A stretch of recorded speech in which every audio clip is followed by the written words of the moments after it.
Good morning and welcome to Briançon. We are here for the first IFSC Lead World Cup in 2013. Getting things ready to go here. It is semi-finals time. The story from yesterday so far in the men's, no real surprises. Cedric Lechat leading the pack. Jakob Schubert chasing up there as well. The interesting one though, our current European champion from last week in Chamonix, Ramon de Grange, is qualifying 13th here. He's going to have to improve throughout the semi-finals today if he wants to see himself in the finals. In the women's, a little bit of a change around. Maya Vidmar qualifying, but in 26th place. Can she do enough to see herself through to the finals? We're about to find out. We're here in the tallest, the highest city in all of the EU, and our athletes are about to see if they can get just that little bit higher. Welcome to the semi-finals.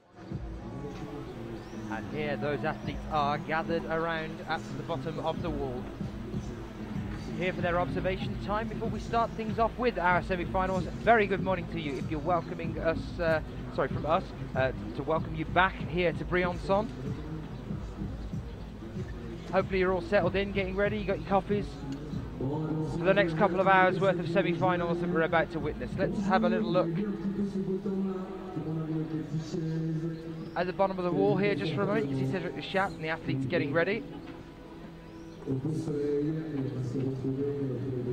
So this is their observation. They have time to move around at the bottom of the wall, talk to each other, have a look at the routes from the ground.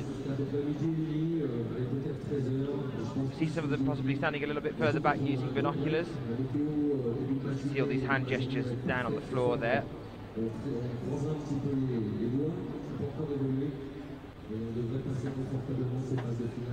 This is the men's semi-final start list for you then. Starting in reverse order, from the lowest to qualify yesterday, Sergei Herfi of Slovenia, Hannes Pullman, Evgeny Zazulin, Victor Estela Okana, Louis Timmermans, Kim Yabi, Miguel Sherikov, Ronaldo Camacho and Mario Lechner are our first 9 athletes out today for the men's.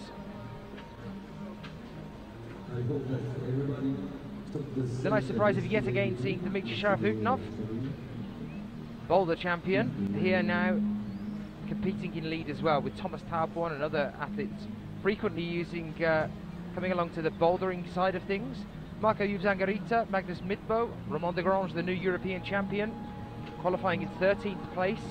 Sebastian Helenki, Min Hyun Bin there as well.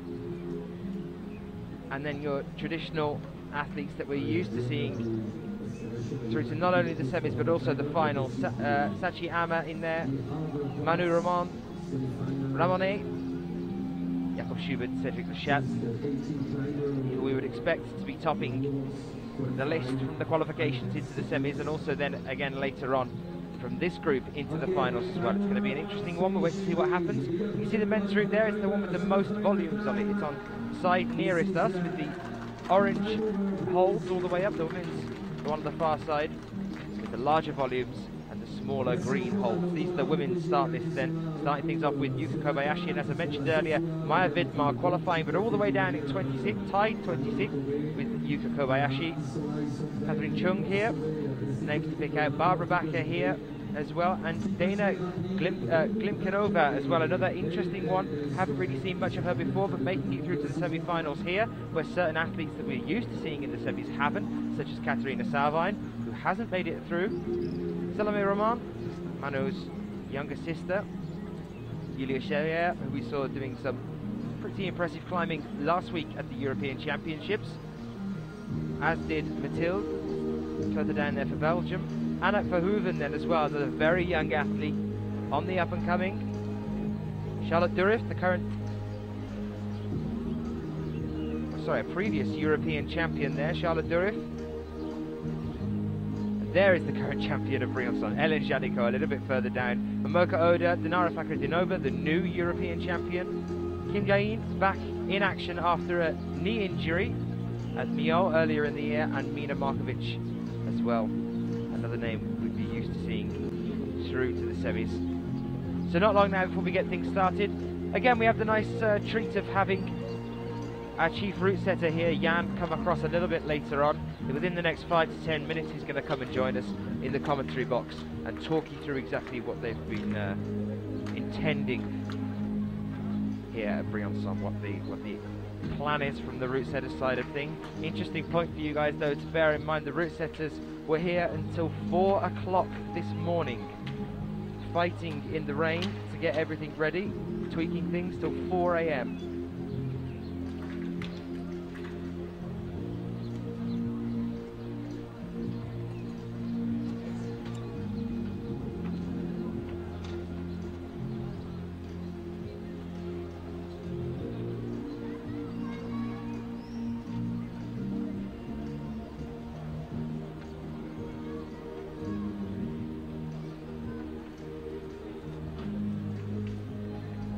So not long now at all, we just get things ready with our volunteers at the bottom of the wall, and you can see the B layers coming out now as well. Before we welcome our first two athletes, Sergei Epi and Yuka Kobayashi, out to start their climb here for the semi-finals. Are we excited?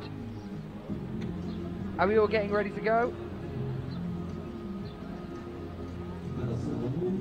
It looks like they haven't actually let the members of the public in yet. Commander is tweeting from outside the front gate saying, "Let us in, the climbers are previewing and the rest of us are locked outside the venue."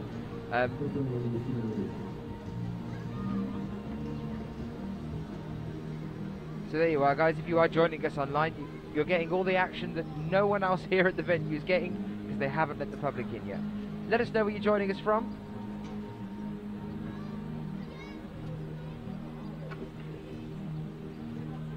Alors en plus aujourd'hui, pour les personnes qui sont là, c'est encore assez calme. Si vous allez faire un tour du côté de la partenaire, vous avez toujours Solistart, le chauffage solaire thermique.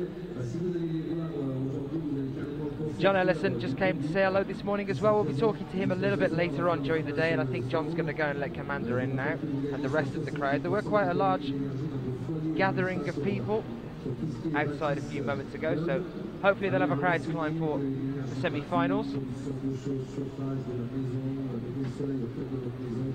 And the finals this evening is going to be absolutely packed. This entire square will be full of people, hence the barriers you can see there at the front.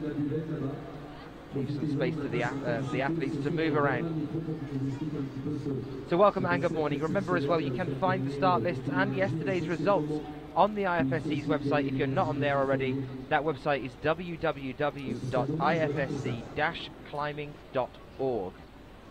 If you want to get yourself over onto that one, have a little look at previous results for any of these athletes, general profiles, or the results from the qualifications yesterday, you can do that by going to www.ifsc-climbing.org.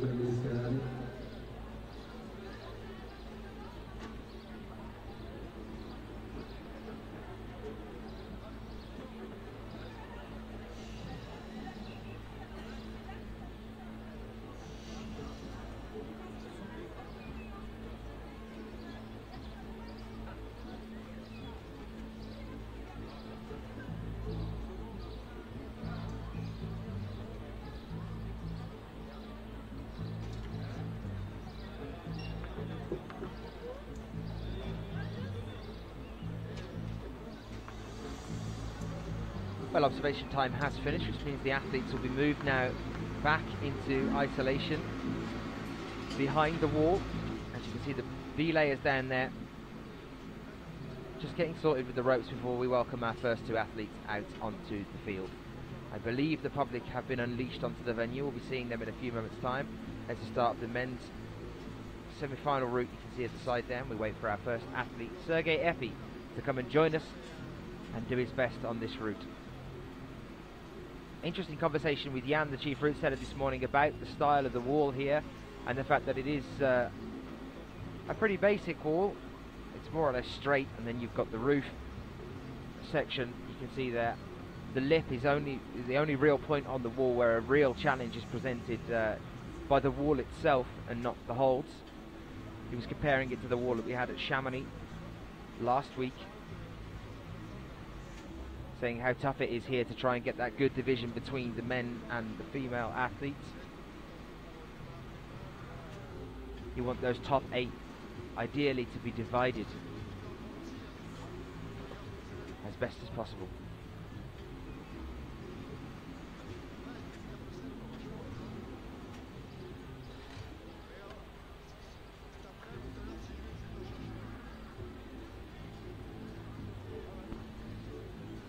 And joining me now, and will be with me all throughout the rest of the day, we have the climbing world answer to the Babel fish, Nat Berry. Hello. How are you this morning? I'm good. I'm really good. I'm excited for the semis and the I finals thought I had to tonight. introduce you that way because you speak French and German fluently, and then also a bit of Russian and yeah, Spanish, right? some other languages, yeah, but I study French and German in university.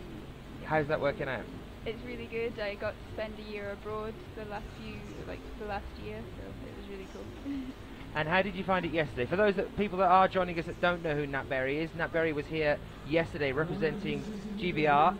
Unfortunately didn't make it through to the semi-finals, but she's here now as my resident expert for the rest of the day. She's going to be answering any questions that you guys might want to send in to us. You can do that by using the hashtag IFSCWC, and Nat will do her best where I cannot to answer questions that you might have. So Nat, how did you find yesterday? Really enjoyed it. The routes were slightly harder than in Chamonix, so I think it suited me a little bit better because I've mainly been bouldering, so there's some cruxy moves lower down, like moves that are really quite tricky. But I think I did my best, so gave it my all and really enjoyed the route. We have our first athlete at Nat. We'll talk about that a little bit more later. Nat, I'm just going to squidge you a little bit closer because I'm half deaf. You know what I'm like. So Sergey Epi just starting things off for us here for the men's, and we'll be welcoming our first female athlete in a few moments' time. Sergey yesterday qualifying in the lowest position, which means he's the first to start. An overall point score of 27.42. That was after a 28 plus and a 32 plus, and he's here now for Slovenia, starting us off on the men's route. As I mentioned before as well, Jan, our chief route setter, is going to be coming in for a bit of a conversation, and if you want to get in touch with either myself or Nat, you can do that on the Twitter by using the hashtag IFSCWC. For now, this 20-year-old from Ljubljana, world ranked 80th, starts us off on the men's route here.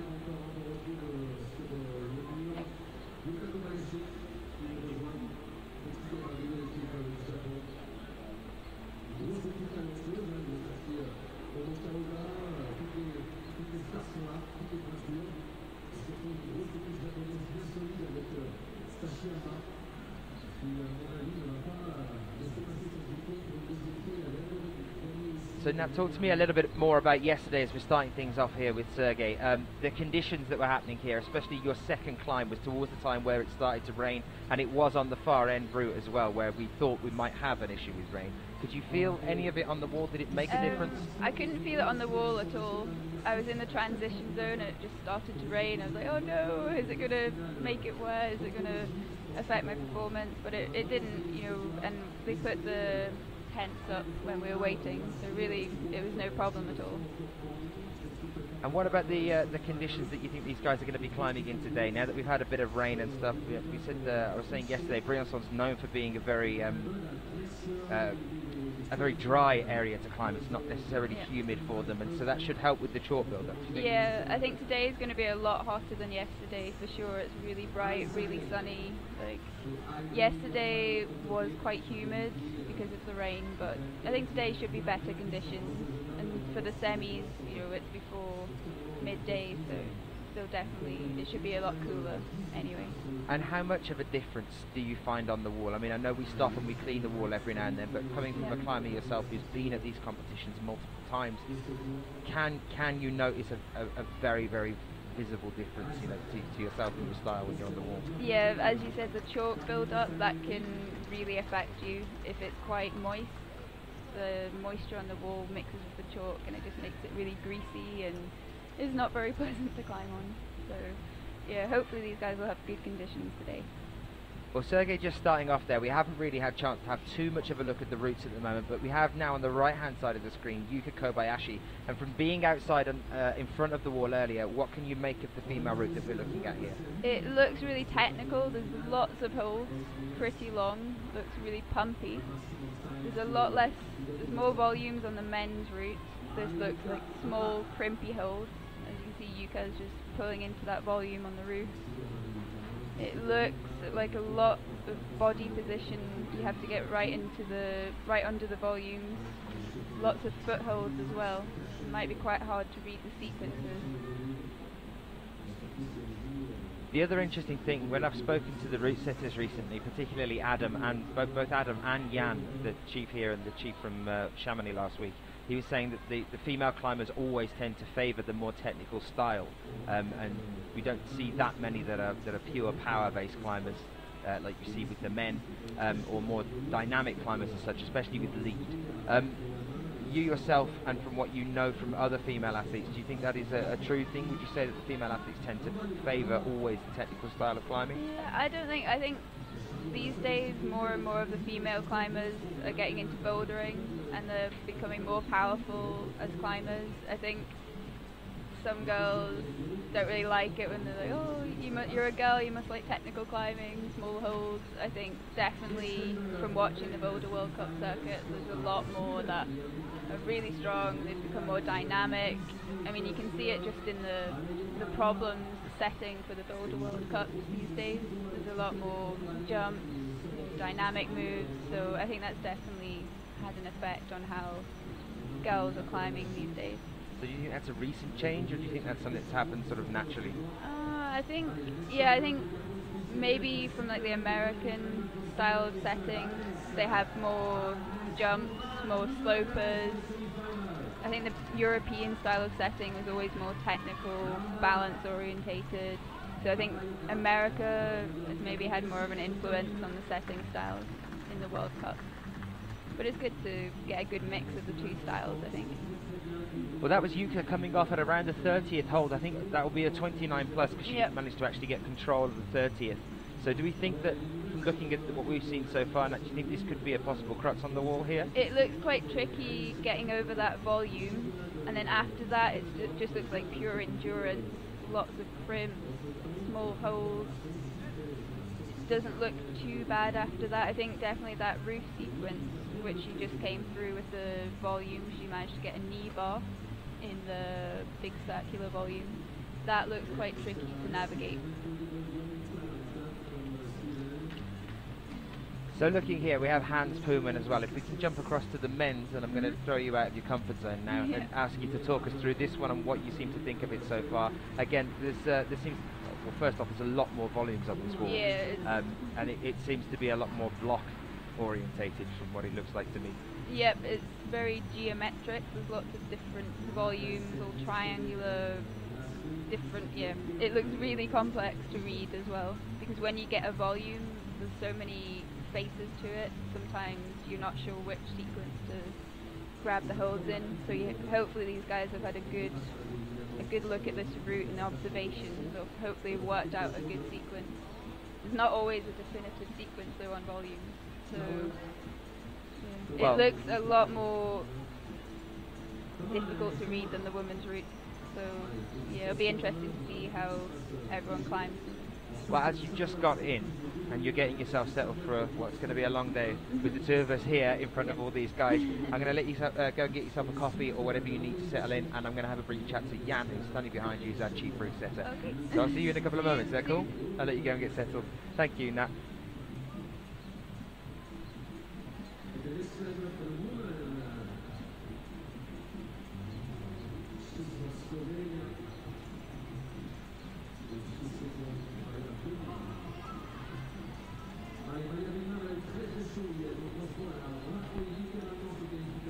Good morning, Jan. Good morning. How are you feeling this morning? I know you said to me a few moments ago that you're up till 4 o'clock this morning. Look, yeah, I feel a little bit nervous before the finals, but hopefully everything will go good and the semi-finals will give us good quota, so we shouldn't be too nervous later on tonight. Talk to me about what you had to go through yesterday and what you were working on, just as we welcome Maya Vidmar. And also, guys, if you are watching now, send your eyes over to the right-hand side of the screen. Maya had a very almost traumatic day yesterday after that slip relatively early on one of her climbs, which has made her qualify, but right at the bottom of the pile, 26th place.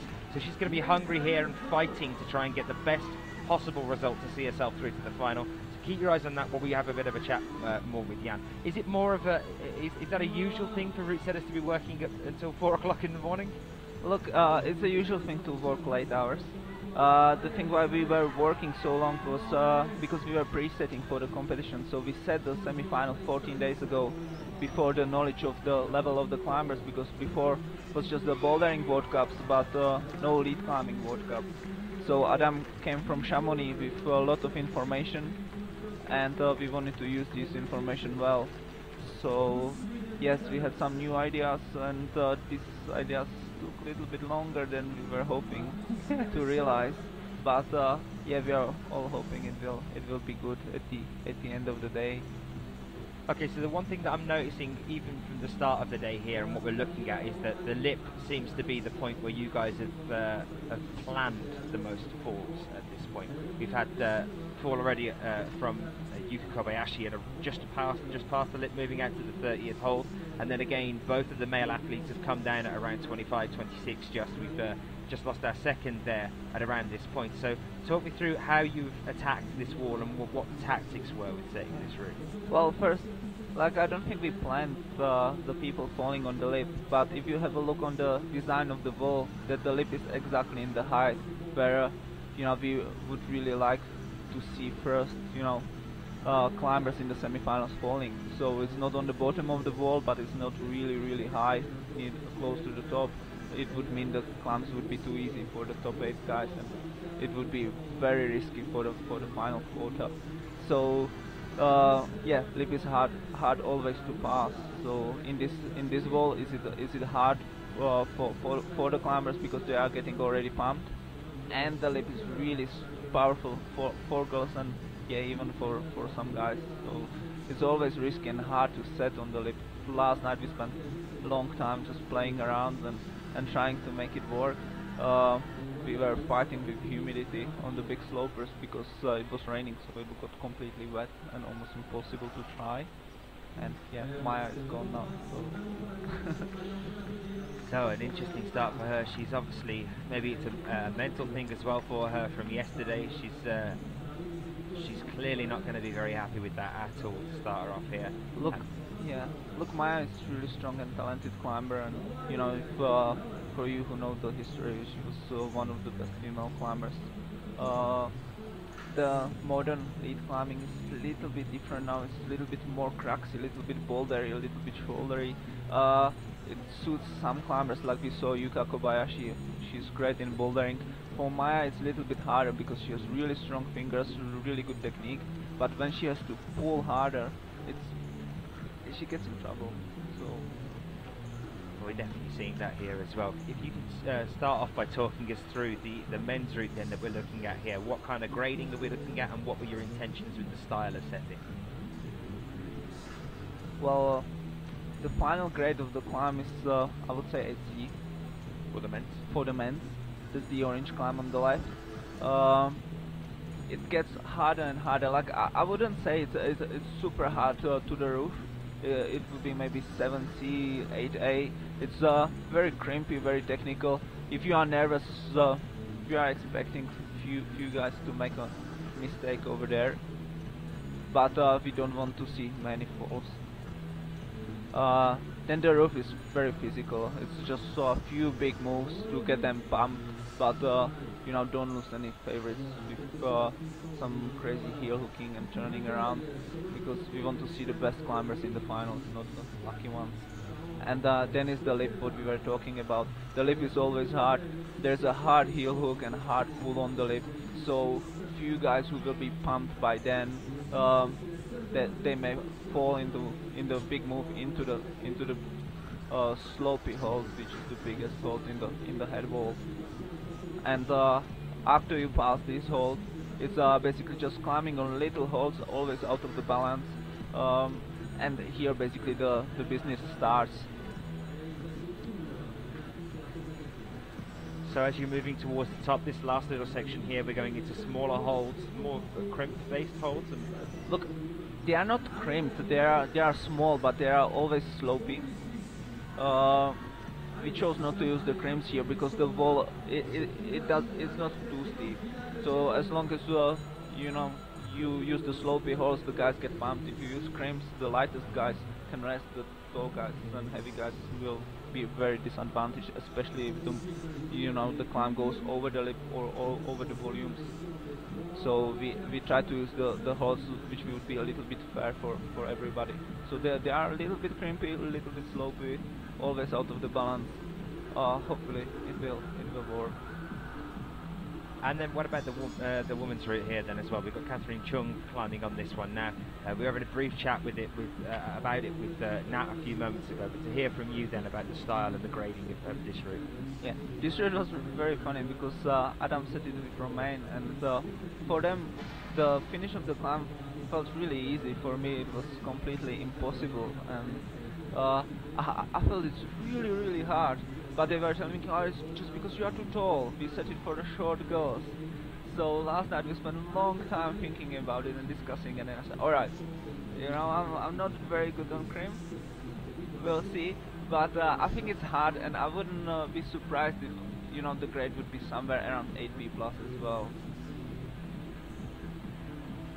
It's one of the most comparable then that we've seen at a climbing event. In terms of the grading, we've seen we usually see quite a large difference between the men's route and the women's in terms of grading. You're saying this is kind of up there as well?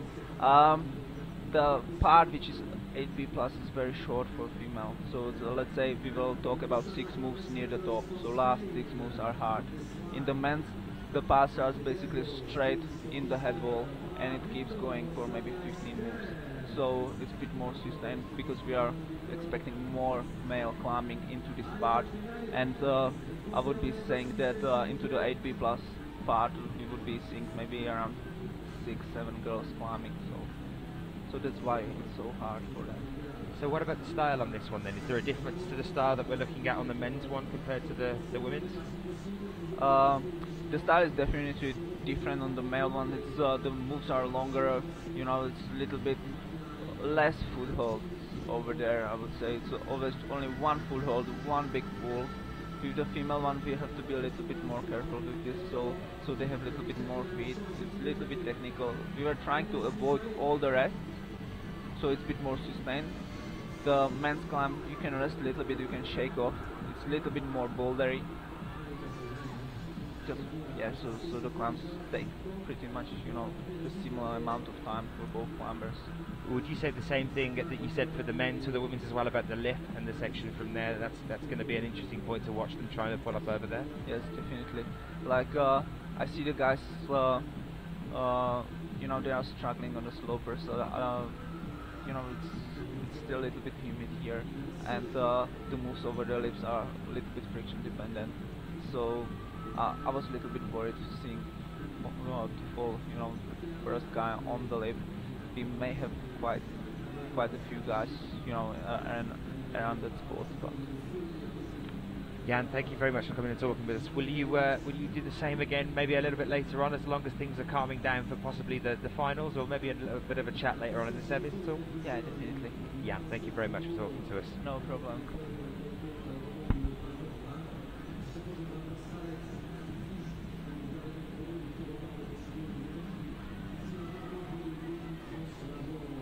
Well, that was Jan Zbranek, who's our chief route setter here, working with Adam Pustelnik, who is our chief route setter at Chamonix, to set these routes that we're now watching.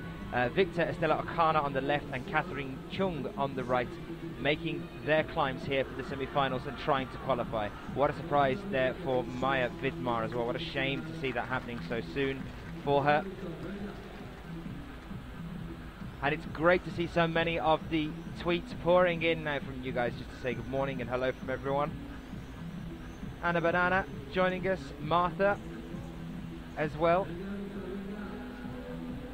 Adrian McNair, Sue B and Brad N. Phelps. Hello and good morning to all of you. Nat will be back with me in a few moments' time. She's just eating a croissant. Stop being so French. We're starting things off here with the Victor Estella Okana kicking things off.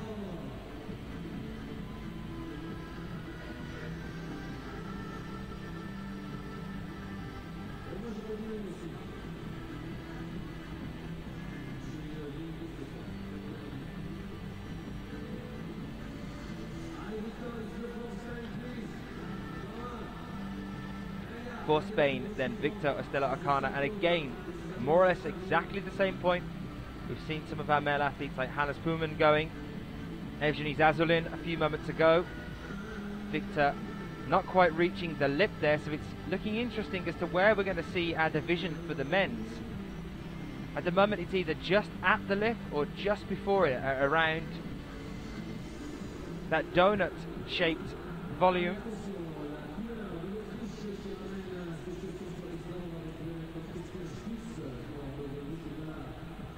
Subi saying, say hi to Nat Berry, please. Looking forward to watching the semis and the finals from sunny Glasgow.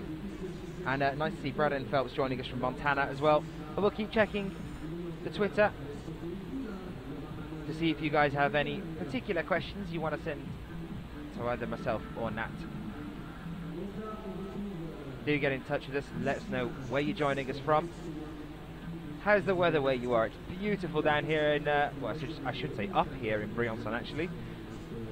Being at the height that we're at, we're hoping that it's going to stay this way for the rest of the day. We don't want to be rained off like yesterday, although Nat was saying before that the rain wasn't too much of a problem yesterday. You didn't feel it on the wall at all then? Nope.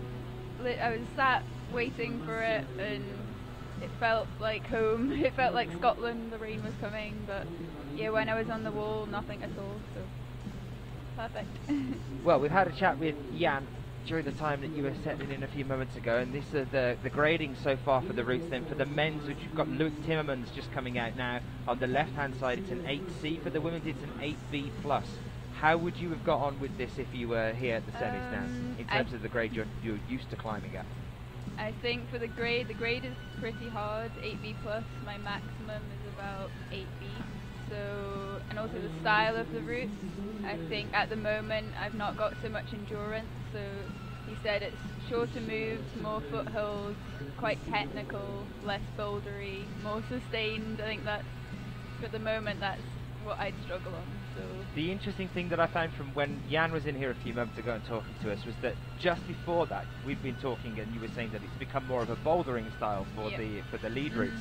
And the first thing that, one of the first things Jan said about the women's route here is that he's deliberately tried to stay as far away from the bouldering style of things as he can, and make it more endurance-based, more trad style of climbing. But interesting then as well, did you see Maya a few minutes ago, who is more used to that sort of style, and not necessarily a boulderer, really struggling? Yep, I think it's interesting. I think this move here that you can see Christina on, this volume is definitely going to be a bit of a trap for the girls. If it's not a trap, it will certainly tire them out for the next section. And a lot of things going on around the lift, which is what we were both expecting from seeing the Yuka Kobayashi coming down around 29 plus, and for the men 25th to 26th move, and also around the 22nd in the donut hold that Loic's just starting to, oh no, he's a few moves away from that one yet. We're going to stick with him as he gets towards it. Again, you've just called it as well there, Christina Stutz coming down. What do you think it is at that point on the right? I think it's weird, it's quite contorted. It's not obvious where your legs and feet should go. I think you could try and jam your limbs into the volume a little bit, but yeah, that bit definitely looks like a tricky section.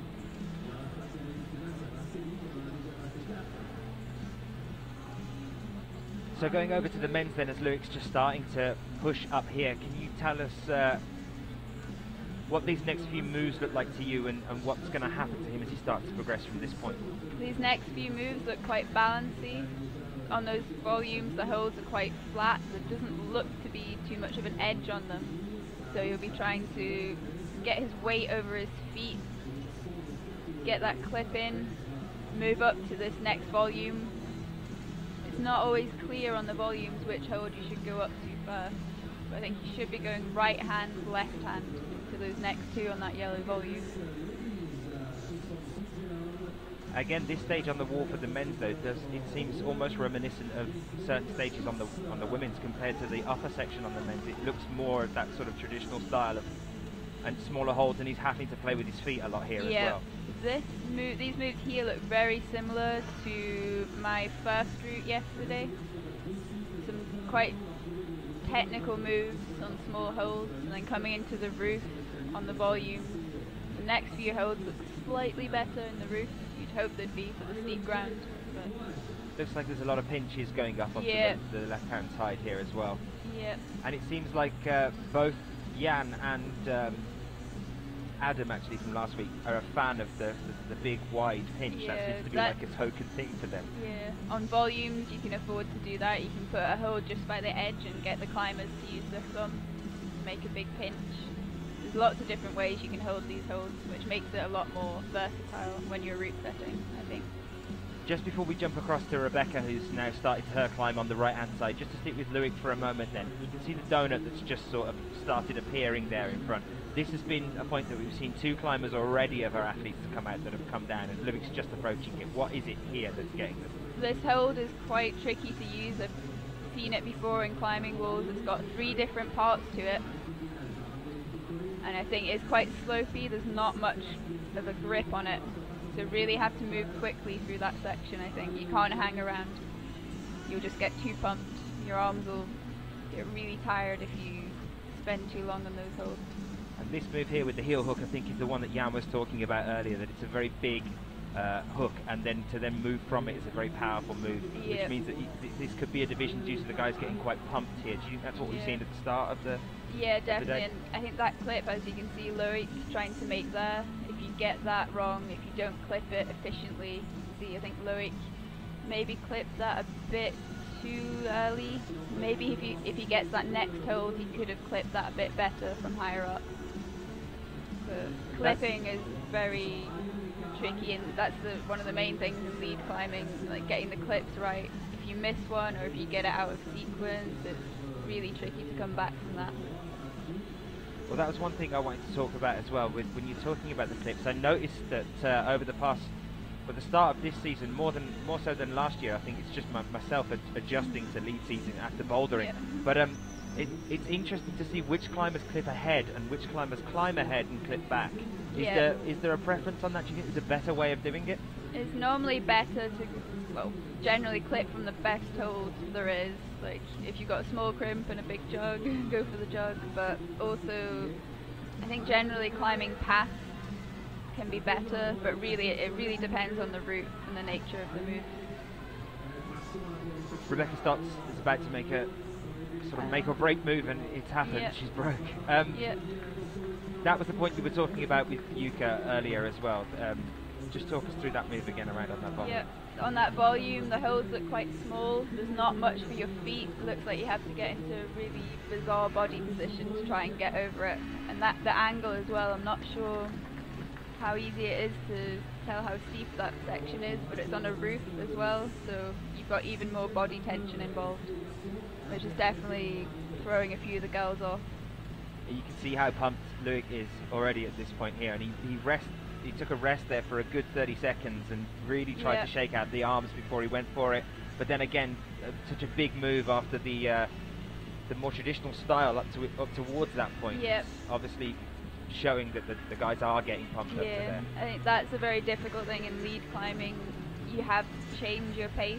Like, if there's a sustained section and a boulder problem, you can't continue through the problem at the same pace and the same intensity that you were doing on the lower section. So, of course, the other thing with bouldering as well is that you get, if you've had a bad attempt at it, you're down on the ground again. You're allowed to, you're not clinging onto anything and having to take those 5 seconds of rest still on the wall, trying to stay on. You only have one chance in the lead, so it's a lot more intense, I think. So Anna Tariffa then out starting us on this one. Yep, I was talking to Anna yesterday. We were sat beside each other cheering on one of the other competitors, and she's a really nice girl. She's very young. I think she was born in 1996, so she's still a junior. She's managed to, 16 years old.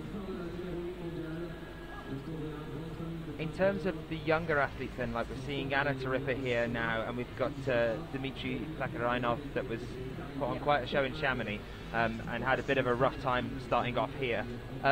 What do you think, from yourself, with the pressure of knowing that you only have the one attempt like Anna has now, and then also having a large crowd behind you, but these younger athletes that are used to doing the junior cups, the youth cups, what's the difference between the two? Is there a... There is a big difference. The main difference is the grade of the routes. So here yesterday we had routes of about 8A straight off for the women, maybe. But the women's are about 8A yesterday. Yeah, but 8B for the men. So instantly you're in the deep end in the youth comps. For the girls, the routes are a lot easier, and for the guys, when you're qualifying, so you're already on final routes really for youth competitions. But I think these juniors, because there's so many competitions in the youth circuit over the year, I think most of them are very conditioned already for competitions. And what did you get from the impression of talking to Anna yesterday as well for herself? Did you think she's somebody that would start feeling the pressure at this stage of a competition, or is she going to be quite relaxed now? She looks relatively... I think she's gathered. relatively relaxed. She was really happy with how she climbed yesterday. She said the blue route, the second route, really suited her. It was quite a bouldery route, and she's just finished the bouldering circuit, or she's been training for bouldering. I think she's a bit like me. She said the blue route suited her better for the bouldery style, and the green route was more endurance based. Kim Jabi then, coming out on the left-hand side now for the men's. We saw him at the start of the bouldering season last year in Chongqing just suddenly come out of nowhere and fire into that final. He ended up 6th there at Chongqing. Does the bouldering circuit, as well as the lead, you're talking about athletes that are able to combine the two. What are the pros and the cons of being able to do something like that, especially for someone like Yabi? Yeah, I was talking to Anna about this yesterday. We were both saying it's so impressive how some athletes like Jakob can manage to do both at such a high level. I think it's definitely an advantage to be able to do both. If you've got the power and strength from bouldering, I think that translates really well to the lead these days. As we were saying, with the style of the routes being more bouldery, if you've got a bit of strength, a bit of power in the tank when you're doing 50 odd moves, I think that really helps. Kim Yabi then, brother of Kim Yain, who we'll be seeing a little bit later on, had the knee injury in Mio.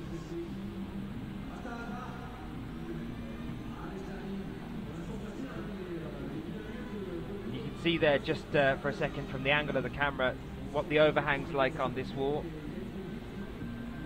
I'd kind of call it a roof on that section as well. It pretty much is, isn't it? I mean, yep. Certainly felt like that yesterday. It was very steep. At this point then now for a climber like Kim, is he going to, it looks like he's going to fall. No, it looks like he was going to, when he did, he tried to just keep pushing past it. From your view of where you're sitting now, do you think the best possible thing to do there would be to take a rest?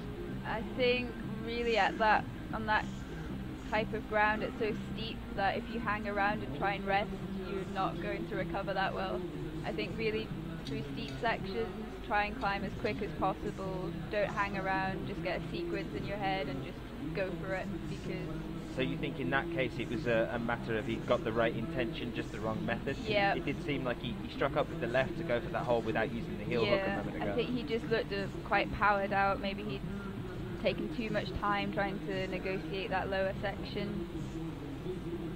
Tina Serzik then, that is a massive volume on Yep. that hole. She's very young as well. She's from Slovenia. This is her first year as a senior competitor, but she's really proven her worth in these competitions. She also made the semis in Chamonix as well, if I remember correctly. She's a member of the strong Slovenian team with Maja Vidmar and Mina Markovic. So just 3 girls from Slovenia competing this weekend. So looking at this section leading up to it, from the bottom of the wall up to this first kind of what's becoming our crux on this wall, there's the first 20 or so holes up to this. Relatively straightforward, relatively just sort of warming you up to it, would you say? Yep, I think so. The sequence looks fairly basic. Again, small holes, but nothing too tricky, nothing that should throw anyone off lower down. But this, again, this section with the volume which Tina's just coming into now looks rather tricky. Again, the clips, trying to coordinate these long clips, sometimes they can be really annoying and swing around, and you spend too long trying to clip them and that just wastes your energy. So you've got to really try and be efficient and clip from the right holes. It does just look awkward, doesn't it? Yeah. The whole thing, I mean, even when you started off on the left hand side there and you have to sort of like duck and cover round over to the right where she is now. You can see this next move is a really awkward cross. She needs to cross through with her right hand, so it's very powerful, very shouldery. And it also looks quite accurate as well. They've narrowed the gap between where you can get a purchase on that hold, and they've put it right up against the volume there. You have to hit it square on. That's something that route setters these days seem to be doing more and more of, like deliberately worsening the hold. It's become popular, hasn't it? Yep, in the boulder comps. I almost blame Percy for that. Yeah. Because it seems to me that was one of his favourite things to do. All the way through sort of last year as well, was to just make sure that you just put another hold on top of that hold, so you have to be accurate as you're going for it. It's so thoughtful. So Tina really needs to get this clip in before she gets that next hold. She's thinking about it. I think she might have left it a bit too late. One technique you can use when you're in a steep route is to, you saw Tina try it, then hit the clip so that it swings, and then it swings towards you. But again, you've got to have such good coordination to be able to grab it and clip it, and not, because if you miss it, you've got to wait another few seconds before you can try again. And that's bearing in mind you've only got one hand on the ball at that point as well. So that it uses your energy, completely saps you.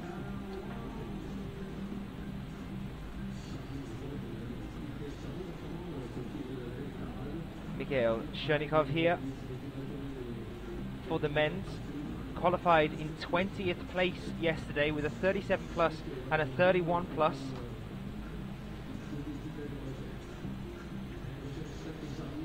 Mikhail, before I think we've seen, or we're starting to see the rise of Dmitry. Mikhail is kind of the men's Russian lead guy, really, isn't he? He's the one that we've seen quite a lot of. He's got quite a few results. He's frequently making semi-finals. He's seen himself into a few finals before as well. But it seems like they've sort of pushed something. Something's changed with Dmitry this year as well. Yeah, for sure. And young Dmitry that did so well in Chamonix as well.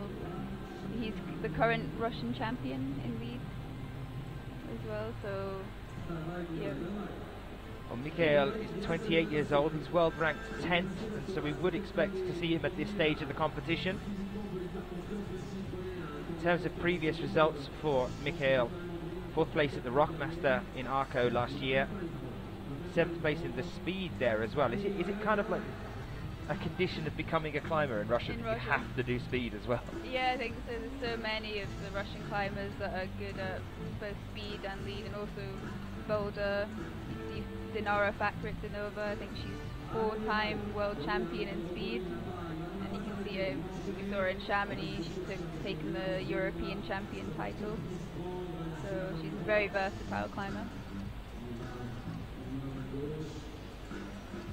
There you can see the size of the wall and the angle that Chernikov's on now, but here he's gone straight for the heel hook, which is what we missed with Kim Yabi. And again, it is going to be this move. It's interesting how Jan can just come in and say it's so blasé. It's just like, yeah, there's quite a tough heel hook, but that's almost reaching through the entire length of your body to get to that next hold. That looks incredibly powerful. A lot on that right shoulder as you're trying to lever yourself up as well. So there's a very similar move yesterday on the women's route with a heel hook with your left foot, and you had to just pull down with your right arm and then reach up. It was really taxing, and that looks even harder for the men, so I'm not envious of them today. This is Barbara Backer then starting off her climb here. And I always confuse the backers, but it must be Sabine that had the injury in Kitzbühel, because I always get them so confused because they do look so similar as well. Sabine obviously had that, I think was it a sprain in Kitzbühel? Yeah, I think she sprained her ankle.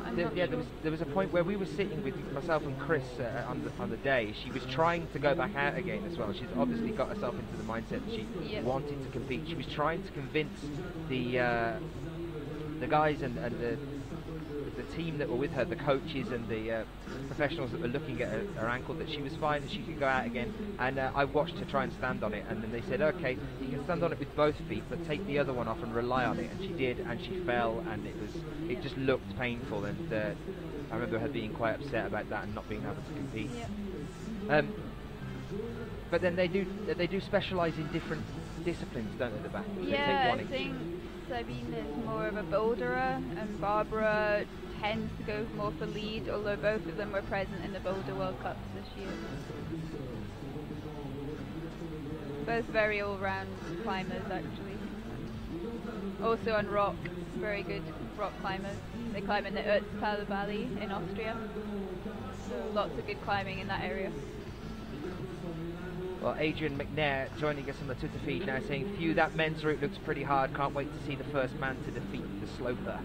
So we'll wait and see as we're moving through that one. We now have Ronaldo Camacho from Venezuela starting off on the left-hand side here, whilst Barbara starts to navigate this tricky point. Nat, talk us through this and her tactics on this, depending on what we've seen with the other athletes before.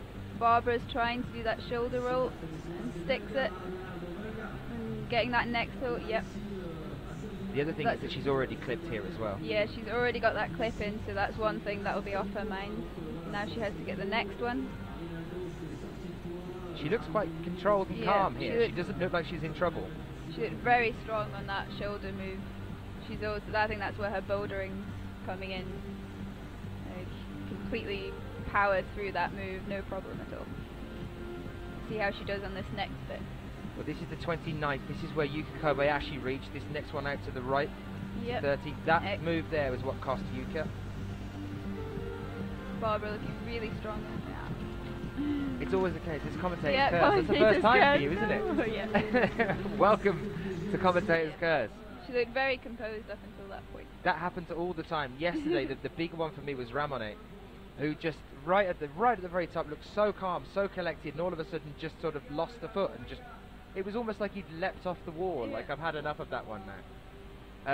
Yeah, that happens all the time. People can look so strong. Do you find that when you're climbing? Yeah. Does it happen that quick? It It's does, like you feel fine, then all of a sudden it's like, oh, no. You feel fine, then your foot slips, or even if you're just slightly pumped and then you go for a hold, you don't quite catch it right, and yeah, it's really annoying. And then everyone on the ground's like, what's wrong? You looked fine. Why did you fall off? It's like, I couldn't help it. Get off the back. Sorry. If you are just joining us, welcome. This is the semi-final stage here in Briançon. My name is Daniel Finn, and joining me today is Nat Berry. If you have any questions for Nat, you can get them into us on Twitter using the hashtag IFSCWC. Try and get a bit of a conversation going. We're checking that regularly. Let us know where you're joining us from as well. Martha on the Twitter feed saying, "Oh man, my hands are getting sweaty." Ronaldo now approaching that point on the wall that we were seeing the division for the men's so far. Well, I wouldn't even say division, it's the stopping point for the men's. It seems to be that we've not seen athletes really progressing past these next two moves. Yeah, it's definitely what you'd call a stopper move on the route. Like normally a crux move that lots of people fall off. Probably the most difficult move on the route.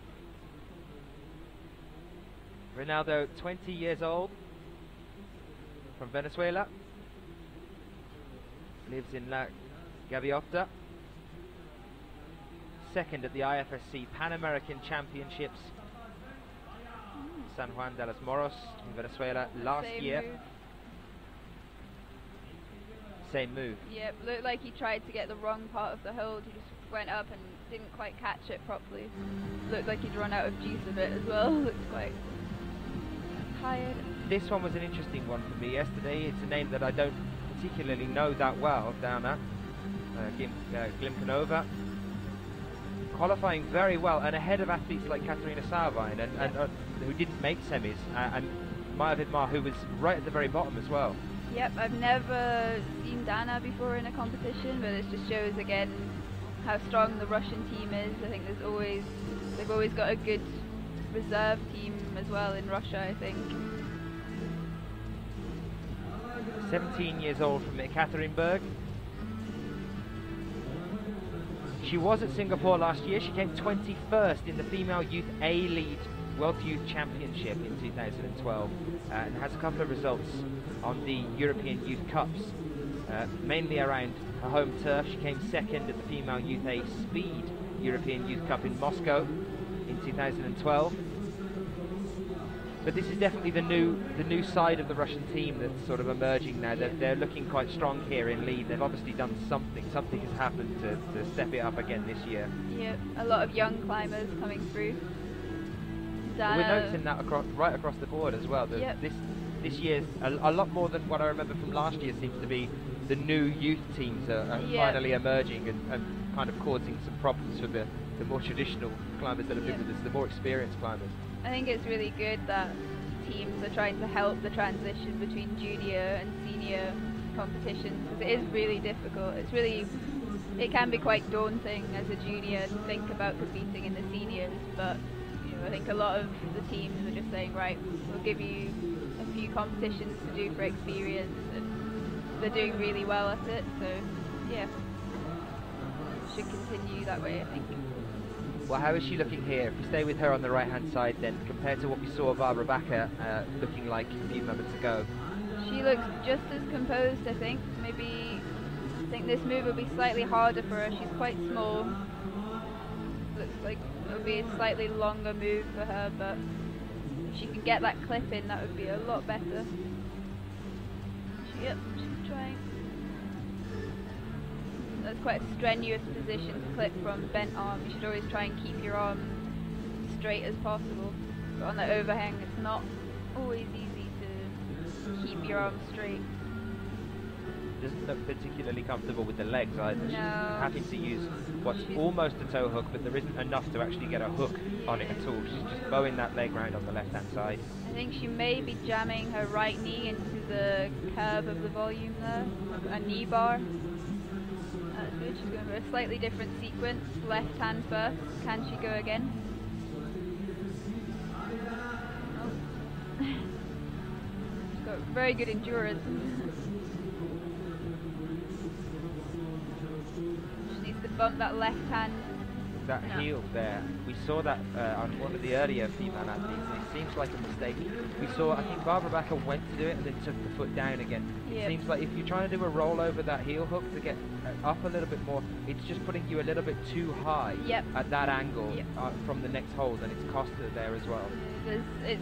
Heel hooking is quite tricky, because sometimes if you do it too high, it does just push you out away from the wall more. So if there was a hold a bit lower where you could get your heel, that would probably be a lot more comfortable, but unfortunately there's not, and it is quite an awkward move.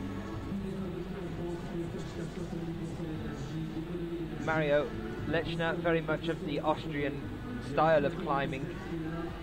They're all very powerful, aren't they, the Austrians? Very big shoulders into the wide moves. So in terms of this next move, he could have a chance here.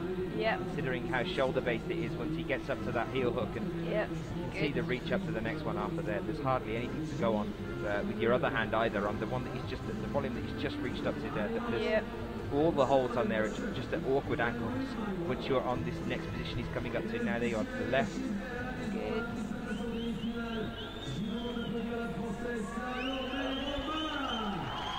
Just struggling to get his foot on that, don't It seems to me that he could have put the foot on top there, as opposed to he was trying to wrap around. And I don't think it was easy to see on the angle from the hold. He was looking down and he couldn't quite work out where to put his feet, I think, because it's so steep.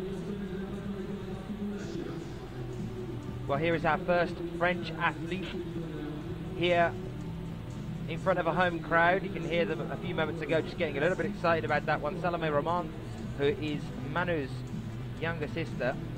Now, she's had quite a big leap onto the scene as well, hasn't she? She's another young up-and-coming athlete as well. Yep, she's very young. She's from Briançon, so she truly is in front of a home crowd here. She's a very powerful climber. She's quite small in stature, but she's got a lot of power. She took the bronze medal at the World Youth Championships in Singapore in the female youth A-lead category last year. Yep, she also recently competed in Ratho in Edinburgh at the European Youth Cup, and she made finals there as well. She didn't compete in Chamonix. The interesting thing about Salome is that the one that beat her to the silver medal in that competition was Anak Verhoeven, who is also here in the semi-finals. Another very, very strong athlete, just starting to come up onto a senior circuit in the first proper year for her as well. Jessica Pills took the gold there in Singapore in that category, but as you were saying, Salome, a very strong climber. For me, the strongest thing that seems to come across from Salome is her mindset about the whole thing. She just doesn't ever seem to get pace, even at the young age. She's very feisty. I think she's got the mentality of her brother as well. She doesn't give up. She might be small, but she's got a lot of heart, like, in her climbing. She's always determined, wants to do as best she can. Now this is another one that I wanted to talk about, Dimitri. And we saw him at Chamonix, we're seeing him again here now at Briançon. Let's just stick with him through this for a few moments, and we'll have a talk about Dimitri.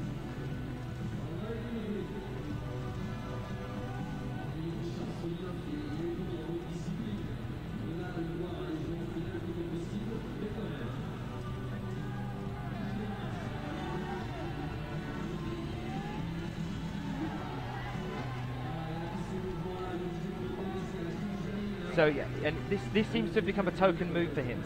Yeah, monitoring the boat hole. It's the whole the one finger pull up move. But the reason I wanted to talk about Dimitri is we were talking about bouldering and the difference between lead and boulder, the endurance side of things, how bouldering has started to kind of emerge its way into a lead setting guide as well. Yeah. But Dimitri definitely seen a big difference compared to the way he performs in bouldering and the way he performs in lead. Do you think that is just an endurance thing? I think in lead, a lot of the time it's power endurance, so it's the difference between being able to do lots of hard moves or lots of easy moves. So Dimitri's used to doing a short number of hard, very intense moves, but obviously when it comes to the lead wall, he has to do a lot more moves of lower intensity. So definitely endurance has a lot to do with it. Salome looking strong. Unfortunately, just not quite enough. Do you think she got a little bit too pumped there? It looked like she had a bit of a shake as she went to that next one.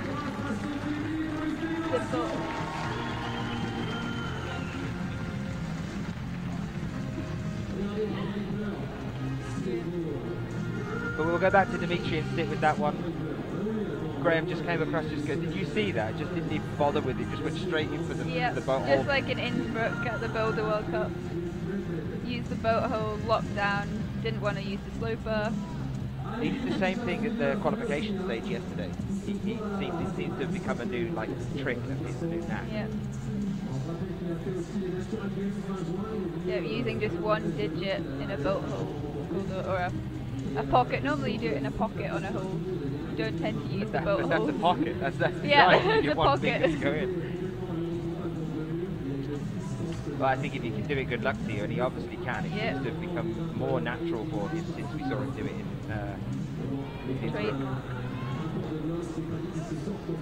But now this is going to be make or break for him, because he's probably going to be pretty pumped by here. You can see he's starting to get that way now. And I think he's used to doing the boulder style of props. He can put on the flare earlier on, but can he sustain it? That's the thing. He needs to get that heel on as soon as possible.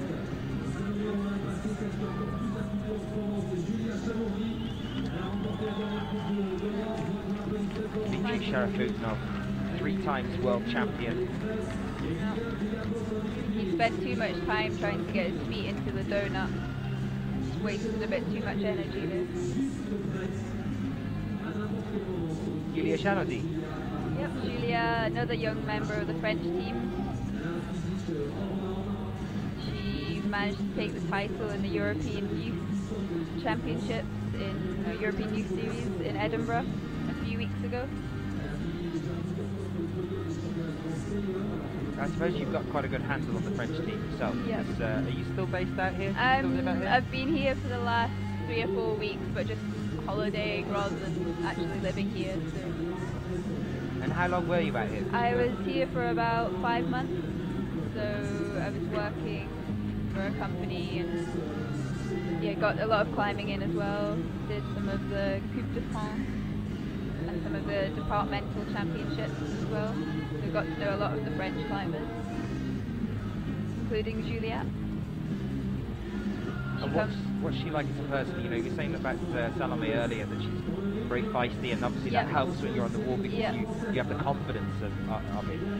What kind of an athlete is Julia? What's her mindset like? Julia is also very determined, but she's very friendly, very personable. She's always smiling. She seems to enjoy the competitions, even if it doesn't go her way. She's got a very good attitude, very positive attitude towards the competitions. She comes from a climbing family, so her dad's a climber. I think he coaches her as well.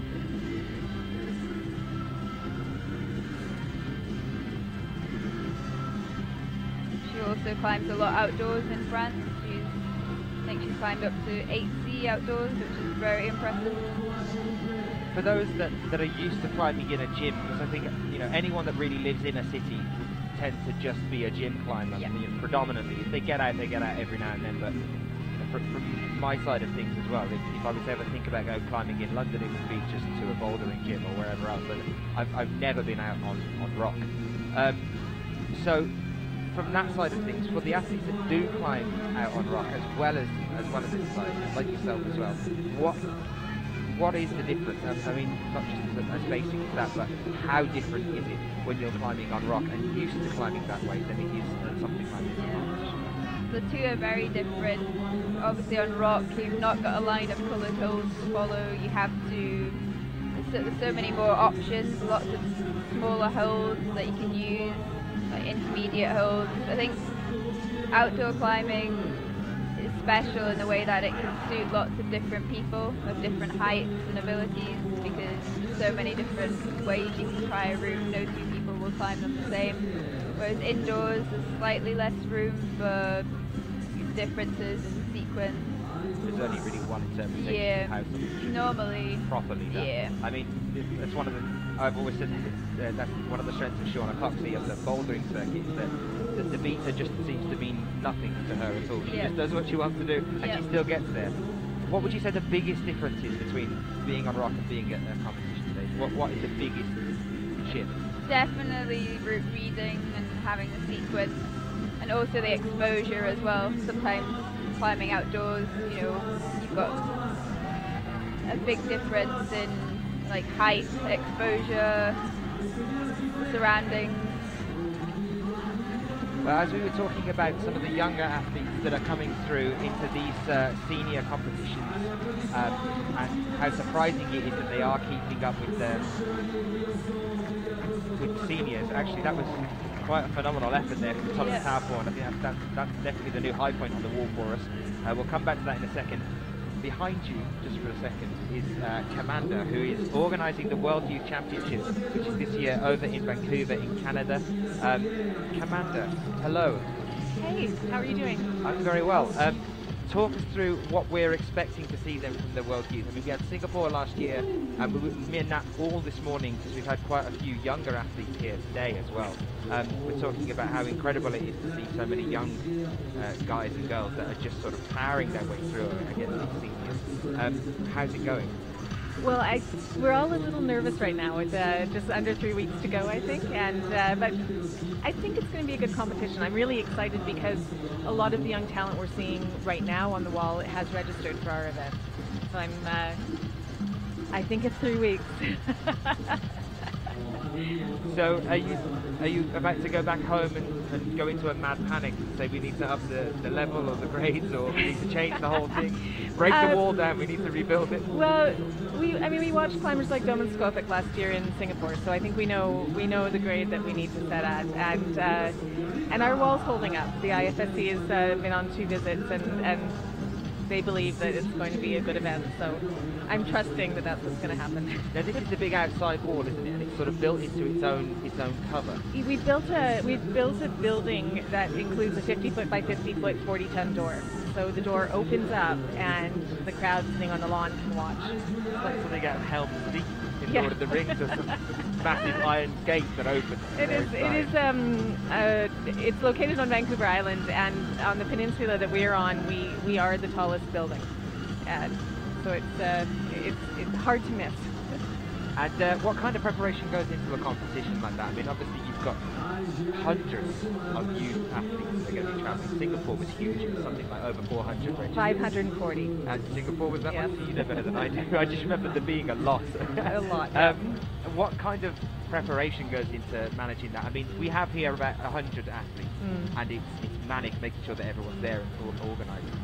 We have an organising committee of about 20 people, and we've been meeting for 18 months now, and we're taking care of everything from making sure that we have a great marketplace in the field to shelter from either, God forbid, rain or sun, preferably sun. So we have rented tents for every single team that's going to be there, so they'll have a place where they can watch the event but still get shelter. We have had to organize lifts, porta potties, water supply, high-speed internet access, and so that's all the infrastructure, never mind the stuff that's needed for the actual climbing. So it seems like a lot of moving pieces, and hopefully they all come together. You've got 3 weeks. I think so, yeah. It's okay, you can breathe. And between now and then, I'm going with Sean McCall and Alison Stewart-Patterson down to Colombia for the Olympic World Games. So it's probably more like 2 weeks by the time I get back.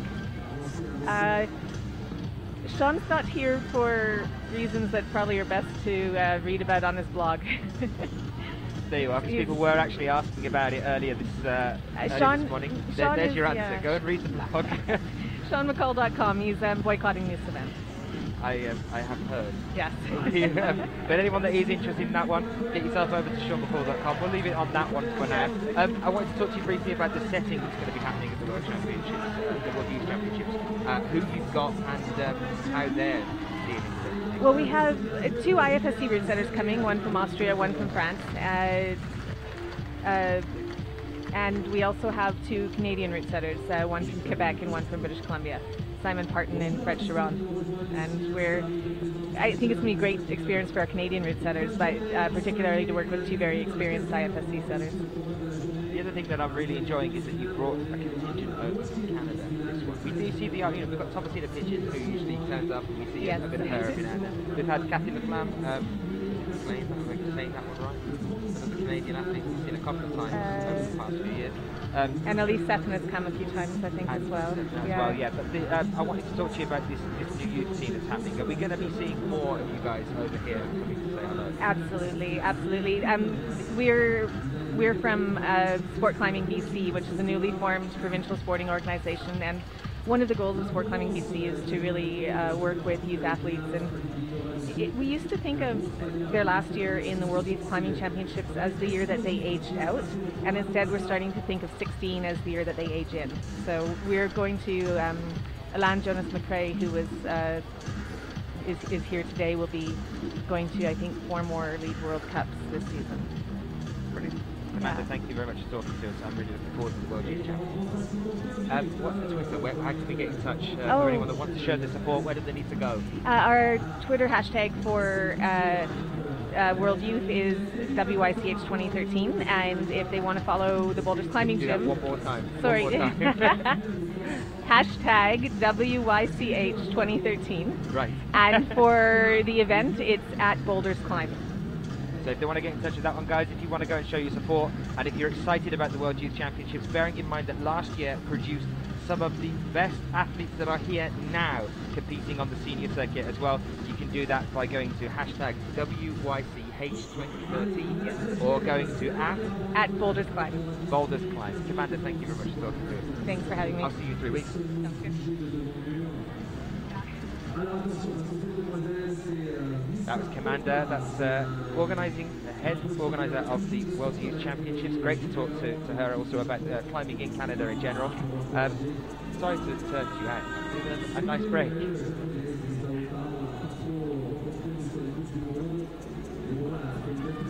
So, we're talking, Commander, and with you about some of the youth athletes that are coming through. Rita Ota, another young athlete coming through. I think the biggest one from last year, although it has been a couple of years since we've seen her face, was Momoka Ono.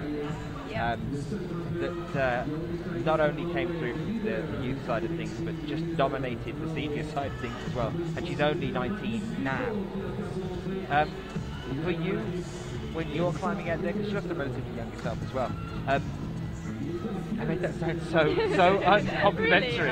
Really? You're relatively young. No, for you when you're climbing at these comps, what does it feel like when you know you're up against the more senior competition?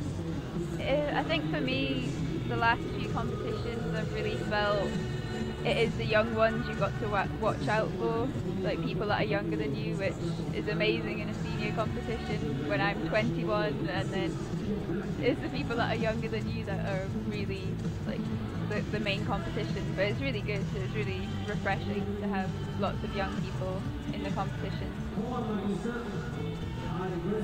Still, the likes of Maya Vidmar and Mina Markovic, the slightly older competitors, like, it's amazing to be able to compete on the same, like in the same field as them. It's really quite inspirational as well.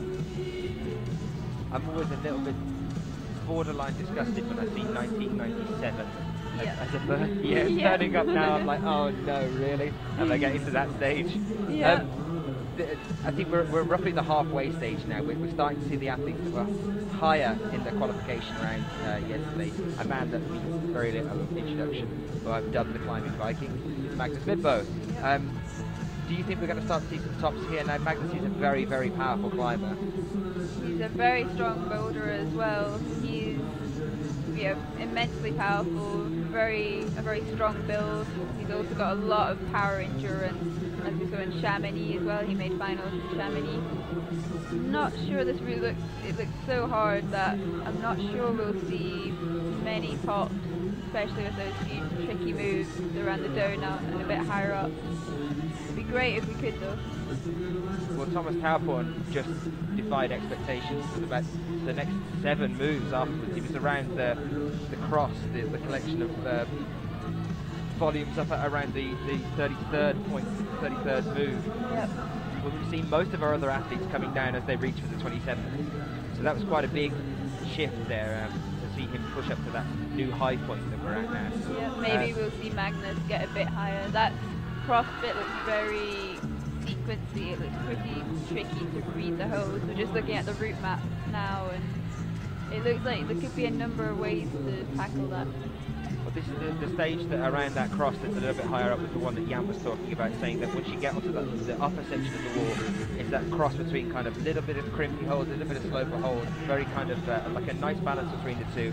And as you're saying yourself, it's very sequencey. You kind of have to follow a certain progression on that one.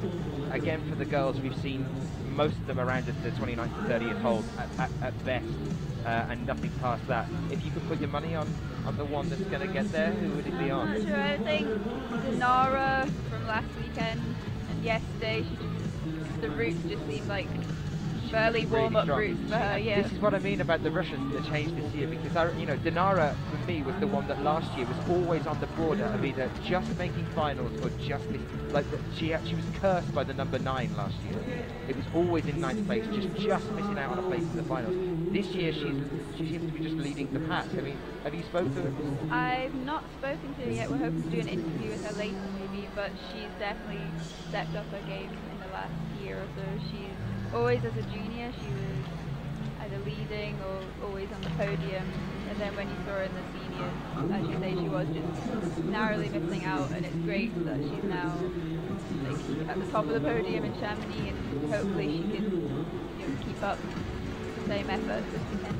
The interesting thing for me was that when we interviewed her after Chamonix, one of the first things that she said was that she wanted to thank Dimitri for all the advice and the climbing stuff. I'm not going to go into the personal side of that at all. I'm really not. But when you are training with someone who is predominantly a boulderer at the standard that Dimitri's at, and we were talking about this becoming a more, we're seeing a lot more boulder moves being incorporated into a lead event. In terms of having someone to aspire to or climb with, I mean, did you yourself have anyone like that? And do you think, how does that help with these athletes? Yeah, definitely. I think having someone that is stronger than you or is better than you, like in anything in life, if you're with someone who's better than you or pushes you to do something, I think that will really help. So Dimitri being so strong, he's probably helping Dinara to get more powerful, maybe improve her climbing, try different styles. I think, it can only be an advantage.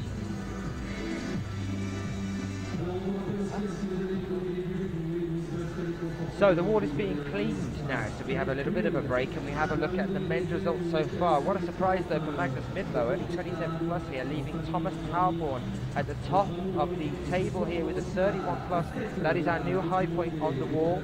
Ronaldo Camacho up with a 27 there, and Louis Tillman's also there. Kim Yarvi, Mikhail Chernikov, Dimitri Sharafutin up there, much lower down on the list.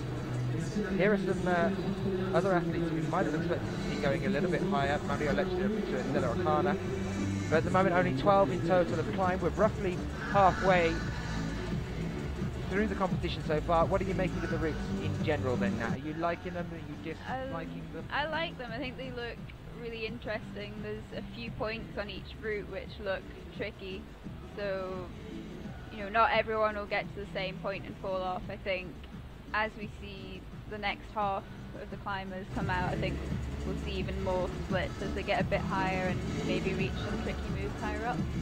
So this is the women's then, this is the women's results so far. We've got Julia Serrier and Barbara Backer at 30 plus there. They're topping out the leaderboard at the moment, where Yuki Kobe actually had held it for quite a while before that with a 29 plus. But look at the difference, it's only this for that, the entire first 9 there, the split is only two holes. Yep, it's so tight for the girls at the moment. So we're definitely seeing that it's between 28 and 30 that is cutting everybody down at that stage. Well, we have got a stop point on the wall now then, haven't we? Yeah, for sure. Do you think there's anything in the way that you're reading that, or that the athletes have been reading it so far, that maybe they could be doing something a little bit differently and that they've just missed a trick? Yeah, I think that volume, that shoulder move is definitely what's causing them a few problems for the girls. Some that are really strong are just crossing right over, but others that are trying to match are getting that heel and that throw backwards. So yeah, I think that's definitely a crux sequence on the route. And once a girl... Do you think that that's because they're getting pumped around that point there, and then yeah. it's because it's actually 4 or 5 moves past that. It's this reach across to the 30. Once they're exactly at the lip, what do you think it is here? Do you think that it's because of that section prior that they're getting a bit too pumped, and then this is the issue? You look how steep that section is with the volume is a roof, and then once you come out of that, like getting out of roofs is notoriously difficult. If you're pumped, your feet are below you, you can't see, you've got to pull up. You're using all the strength in your shoulders, but you're a bit pumped, and I think it also looks quite hard to see where those holes are. You know, it's quite a way away, and to hit that correctly is really tricky. The other thing is that the 30th hold is that reach out with the right hand, which you're around you can just see it above the W here, the large stretched out pyramid shaped volume that's on the wall. You've got your left around there, and then the 30th is a very, very small plate, yep. isn't it? There's not much to really slap onto as you're going out there. And then again, it's a huge move after you've just exhausted your shoulders yep. as well beforehand. All and then again, the steepness of the wall as well. But you're not on a roof anymore, but you're at a different incline here, and it is yep. still an incline. Yep, it's an incline. You've got to be really accurate, but you're tired, you're fatigued, your coordination's maybe not what it was when you first started the route. So that's definitely going to be a tricky move for the next lot of girls. Well, just to give a shout out to some people that are joining us as well. Rebecca, who's joining us on the Twitter, saying, "Go Slovenia." Anna Banana saying, "Salome, my idol. I remember watching you when I was in Imst and being inspired." Hashtag IFSCWC, which, by the way, guys, if you want to get in touch with us, that's what you got to do. Get onto Twitter and use hashtag IFSCWC. Campbell Harrison, Cam, hello, nice to see you again. Saying the wall for the World Youth Championship looks incredible. If any of you want to get in touch with either myself or Matt, you can get in touch with us on Twitter using the hashtag IFSCWC. Any questions, do direct them at that. It's the font of knowledge. Stephen Reed saying, do climbers get pumped easier at an altitude like Briançon? I'm not sure. Question. I think that's maybe too scientific for my life. I'm not too sure. It's strange. Have you felt much of a change coming here? Because I don't feel like I'm at altitude. Really. I know I am. This is the highest city in the EU. But it doesn't feel like it's quite at that point that it gets on your chest or anything. I've not noticed. Maybe I did know in Chamonix we went climbing outdoors and it had quite a big hike to get to the walk-in. I felt it there, definitely. And I know in Vale at the Boulder World Cup, all the athletes were out of breath. They were walking to the problems. instead of running, just to save energy, to save them from getting out of breath. The other thing is that, like Manu, who lives here as well, I didn't notice too much of a change between his own and other athletes climbers that aren't native to Briançon, and I didn't notice it either at Chamonix. No, I think it might be a very subtle difference, but yeah, I think there's probably other factors. But interesting question though. Yeah.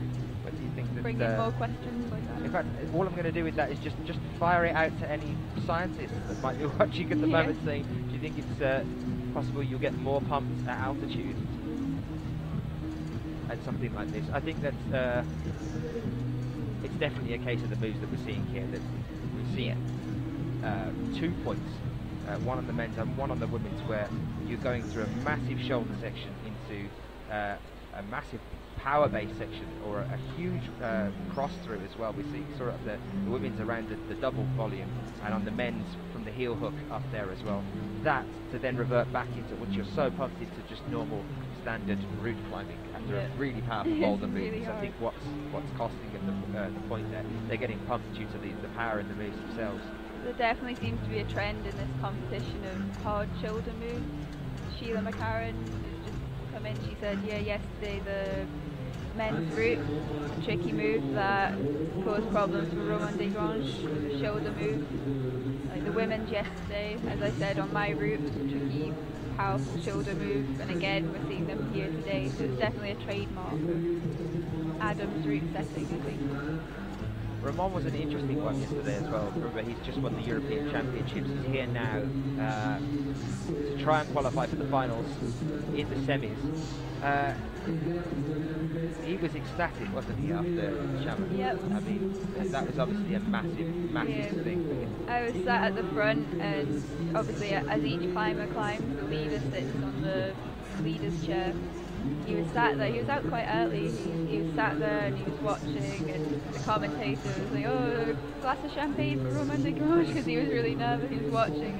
And I don't think he could quite believe it, and then the moment when the last climber fell off and he knew he'd won, everyone just jumped on him. I think his coach just ran through everything, like no like pass or anything, just ran, jumped on him. He was so happy. It was such an amazing moment in front of a home crowd. Well, the interesting thing for him in terms of yesterday was that he had that one not so great climb where he scored at 20. Yeah.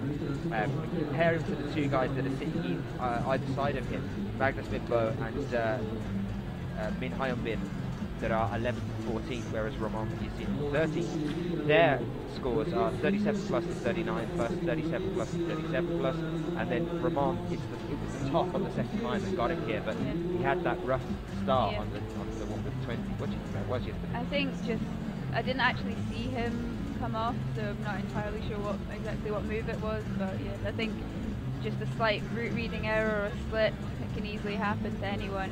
But he definitely knew he had to make up for it on that second route, and topped out. His attitude was set when he came out to the second climb. So that just shows how strong he is mentally, that he can come out on the second route, top it after making a mistake on the first route. Well, those results that are pouring in, you'll be able to go and have a look on the IFSC's website. If you're not on the IFSC's website already, it is www.ifsc-climbing.org. If you want to get on there and have a look at the results as they come in from the judges.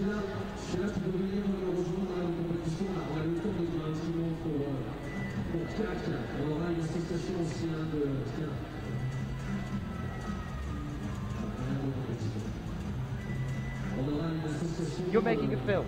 Yep, I'm making a film with Chris Prescott. Is that over there?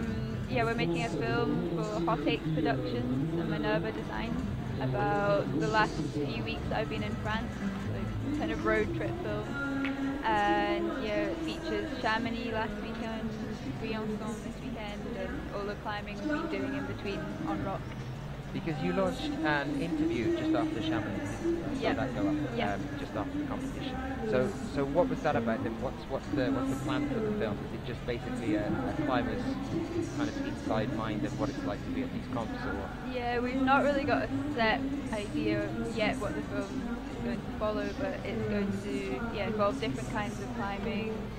I think just showing how versatile climbing can be as a sport, and how I'm trying to get I'm trying to branch out into different types of climbing, because for most of my life I was a comp climber, and as much as I loved it, I think as I got older I'd quite like to experience new types of climbing. Yeah. You're going to go Sharma on this? You're going to just vanish? Yeah, no. Okay, so what you are now going to start to try more outdoor on rock things, or are we going to be seeing you much this year? You'll probably see me in Pranju maybe at the end of the year in Slovenia. Yeah, I've got to start back at university in September, so I might not have much time to train and prepare for the other rounds of the competition. So yeah, I'd like to climb more outside, to maybe get into different types of climbing like alpine, trad, winter climbing, see where it goes really. Okay, and the other thing I've got to remind everybody here of as well, in fact, just before we do that, where can they go? Where are you going to be releasing the film so that if people need to go see it? It's going to be shown at film premieres. We're not sure exactly which ones yet, but you'll be able to download it online, probably from the Hot Aches website or from Minerva Design. So I can publish stuff online on my blog about that. Do so. If you want to do that, you can get over to Nat's blog. Nat, how do they find your blog?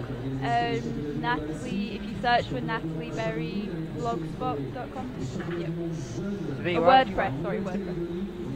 If you want to keep up with that one, that's what you can do. This is the point on the wall then where our athletes are being divided. You can see it there. Much as we had with the women's as well, the only one that's walked away from next time was Tab was 31 plus, but before that 27s, 26s, all the way down for the next 7, and that is the top 8 so far. Thomas Taubborn doing very well there to push up to 31 plus. These are the men's results at present. The other thing that I wanted to remind all of you guys about is that we're having the CAC presentation just before the finals later on this evening. Please make sure you come back and join us for that one as well. Climbers Against Cancer making their second donation. You'll be seeing that later on this evening, just before we kick things off the finals, which is bound to be a big event. It was a big event. Were you here last year? Nope, I wasn't, unfortunately. Did you watch last year? I watched online I was sat in front of the computer watching, probably screaming. Do you remember the woman on the spinning disc and the slackliners across the building and stuff? They really put on a show for us last year. I'm not entirely sure what's going to happen here again this year, but I'm sure that they'll do something to amp up the crowd before the climbing starts. So make sure you come and join us for that one as well. I'll give you some details a little bit later on about when it starts and when we'll be with you to bring you the coverage of that. We'll of course be covering the CAC presentation as well later on today, and I'll be talking to John. I think I'm going to go and try and grab John in a moment as well and have another chat with him about the current standings of the organisation, the charity, how much they've raised and what they're planning on doing with the money. If you are new to the sport, if you're new to climbing, or if you're new to the idea of Climbers Against Cancer, I'll be talking to its founder John Ellison a little bit later on today.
Well, it's looking like the cleaners have finished up here, and in a few moments we'll be welcoming our next athletes back out onto the wall, one of which is Ramon de Grange that we were talking a few moments ago about.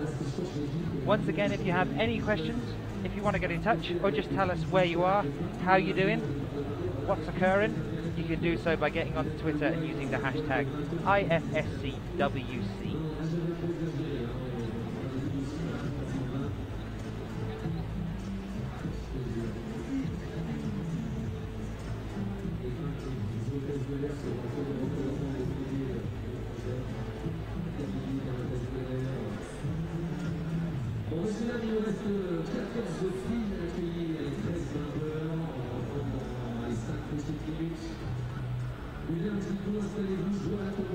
It's looking like the sun is going to stay with us as well. Fingers crossed that it stays with us into this evening and doesn't bring any rain when it disappears. It will be later on this evening that we start with the finals. Again, we still have no tops so far today. Looking at who is still to come and who has a possibility of getting there. What about Magdalena Roa? Magdalena's looking very strong at the moment, really on form in Chamonix. She looked fantastic in the finals. She climbed, I think she's a bit disappointed with how she climbed in the finals, but throughout the qualifying rounds she was on, in the semi-finals she topped out easily, looked really good for the finals, but hopefully here she could improve on her performance in Chamonix. I was in Austria, I actually lived in the town that Magdalena comes from, and watching her train was just really inspirational at the wall in Imp, where the competition is in a few weeks. So yeah, she was amazing to watch. And she's still, again, relatively young, just really starting to push out, but then we have seen her for a few years on the circuit as well. In terms of some of the other athletes that are coming out a little bit later on, obviously we mentioned Dinara Fakadinova, but we also have Ellen Janico, who last year, obviously in front of the home crowd as well, but for herself sort of stamped her way onto the scene by taking gold here. Yep. And not only that, she kind of had quite a successful year in making it through to finals and pushing into that top caliber of athletes that constantly make top of the semis into the finals as well. What do you know about Ellen? Ellen she won in the World Youth Championships in Sydney. That was when she first burst onto the scene, and then the last few years, yeah, she's jumped up to the seniors and she's really made a name for herself. Well, looking at the top 8 as they stand at the moment, then Julia Serrier at the top there with Barbara Backer, 30 plus. Again, that division you can see all the way down there between 30, 29 and 28. Rare that you see quite so many clustered together like that. But it's also quite nice that we're seeing it is actually going up in stages around there with the progression. Mina this year has been a bit of a wild card, really, hasn't she? She's kind of had an up and down one in the Markovic. What do you think about how she's going to be looking at this style of route? I think Mina will quite like this style of route if she can get through the tricky volume bit in the middle on the route. I think the top section on the head wall is pretty much made for her. She's a really good endurance athlete. And small, tiny cribs, I think she could potentially make it pretty high on this route, maybe top out.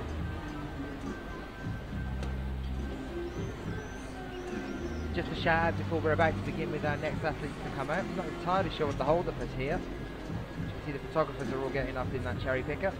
But just a shout out to some people that are joining us as well and getting excited for the rest of the evening. XE3TEC getting involved, saying forgot the women's final starts at 7:30. Now I've got to reschedule my evening plans for bouldering. Nice to know. Sorry we're interrupting things. Lin Teng saying watching in a storm from America Eastern time, worth it. I'd also like to shout out to Johan Lecuster from the French speed team who's watching, and he says he can't understand my English, so maybe I'll have to switch to French. No, he can't understand me. Do you want to say hello to anybody that might be watching in French? What? I've put you on the spot. Yeah, you put me on the spot.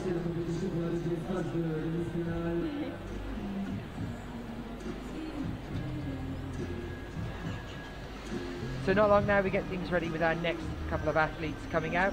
Roughly halfway now.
There once again for you the men's standings at the moment.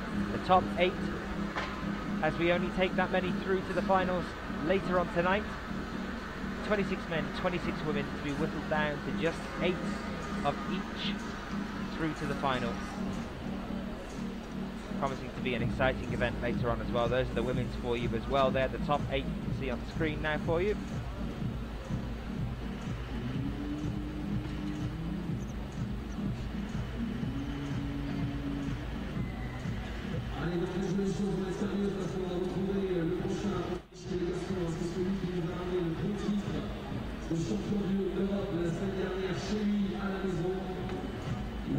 And you can probably just see right down there by the shed in the bottom left hand corner, Ramon de Grange just waiting behind the wall to come out and start his climb here. Here he is now coming out for us. So we're ready, we can get back into the action.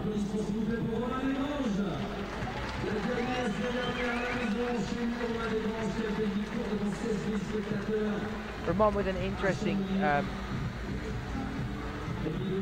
set of results behind him as well. An interesting career through his time on the IFSC. A really big step up at the European Championships last week. He's 30 years old, world ranked 5th. But in terms of best results, frequently making finals, but podiuming, but rarely making the podiums in that stage. And more often than not, they're bronze medals. Atlanta last year and at Perth last year took bronze medals there. Took a bronze at Boulder in 2011 as well. But the European Championship just must have been an absolutely massive thing for him to take that in front of a home crowd as well. And we have our next female athlete out as well here.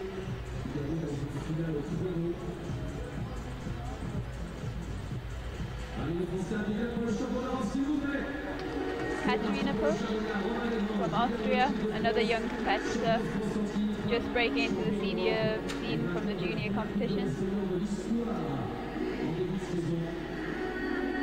So from Imst as well here, world ranked 10th already though. Came 9th at the European Championships in Chamonix just last week. Gold medals on the female youth A lead category of the European Youth Series, one in Cran in 2010 and one in Imst in 2010. Took a bronze medal at Cran in 2011 at the senior level.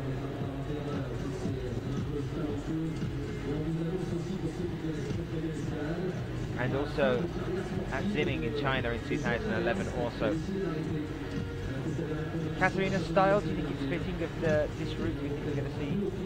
I think it could be interesting. The Austrians are very powerful, quite bouldery. I'm not sure that the endurance style of this route would suit Katerina, although I think she might make light work of the volume move in the route. We'll see how she gets on. This section now she's just getting up to.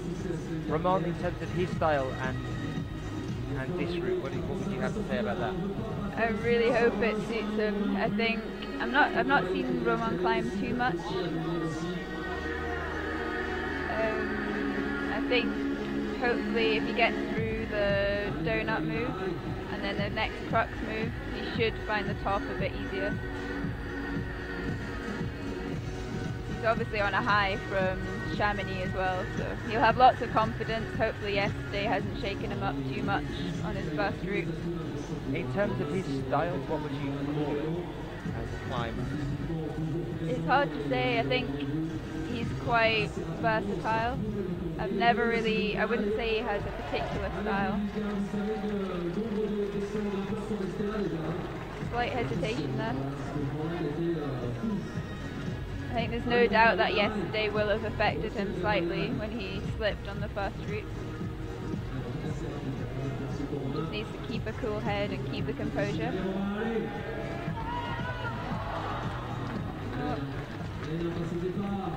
I think you'll be disappointed.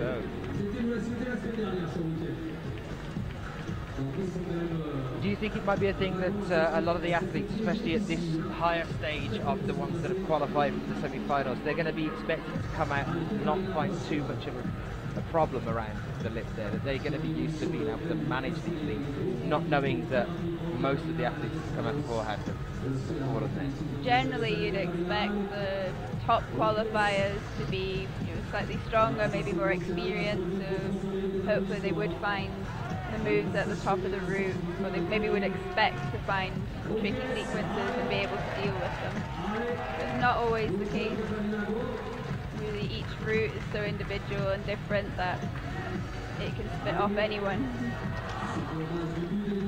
Well, I believe that might have just pushed Katarina Koch into the lead there. That was an extra move ahead of what we were expecting seen before so far. Yep. So we're seeing the caliber definitely increase as we're going along here from the ones at the highest qualified yesterday, obviously in a good mindset, and a lot of them the stronger, more experienced climbers at the World Cups. Still no top on either of these routes though. Are we going to see what? Do you think we're going to see one at all today? It'd be great. That's like the route setter's dream, is to have one top out in each category. But routes look pretty tough. Although Katarina looked very composed there, so maybe the next climbers to come out will be able to go a bit further, maybe top out. Well, the next one's Jenny Lavada, and this is another one that has a bit of a mixed repertoire, as it were, from previous competitions. Yeah, Jenny's a very good boulder as well. We saw her in the Bouldering World Cup. She's a very experienced, seasoned competitor. She's been competing for not sure how many years, but she's always been on the scene. For me, I've always known her as a really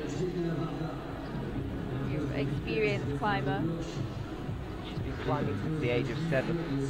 Yep. She was born in 1984, so she started competing at 16 as well. So yeah, she's definitely got a longer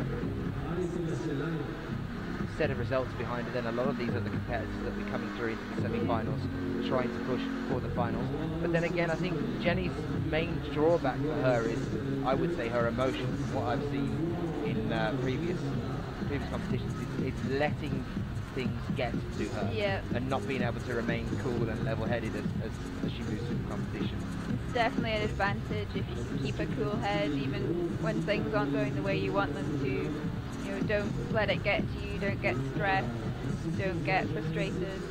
You just got to go with it and learn from it. I think that's the main thing from competitions. You just got to learn one to the next. Think about what you can improve on, think about what went wrong. Well, one person who I would say looks like he would have a very hyperactive head, and actually is probably the most gentlemanly young adult I've met ever, Sebastian Helenki.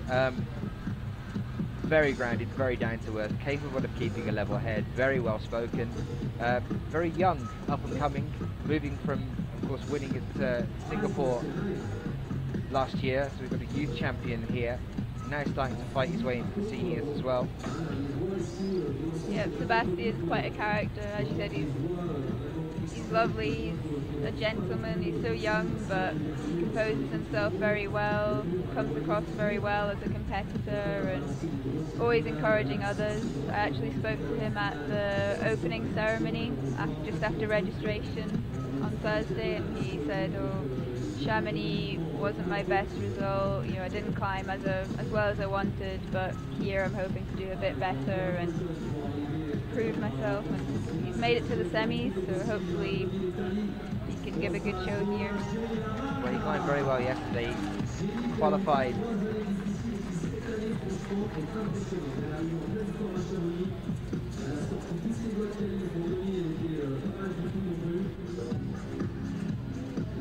Place, I believe. He also has the coolest haircut out of all the climbers, I think.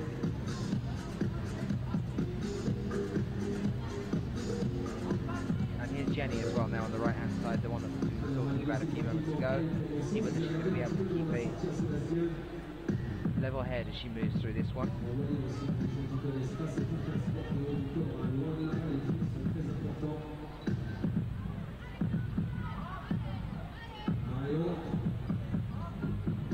Bastian looks strong on these moves. Taking his time. He's getting that clip in early.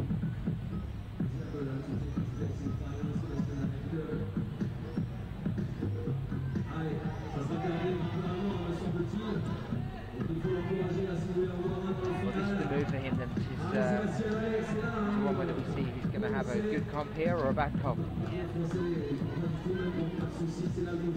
Lower down with the heel hook here, it's going straight up for the one just above it. Looks pretty fresh, shaking out, choking up. Good, he's got a bit of energy, a bit of time to think about the next move. It's going to be a big pull through here. Looks like he's going to keep his foot in the same place. Really nice difference happening there. Can he hold it?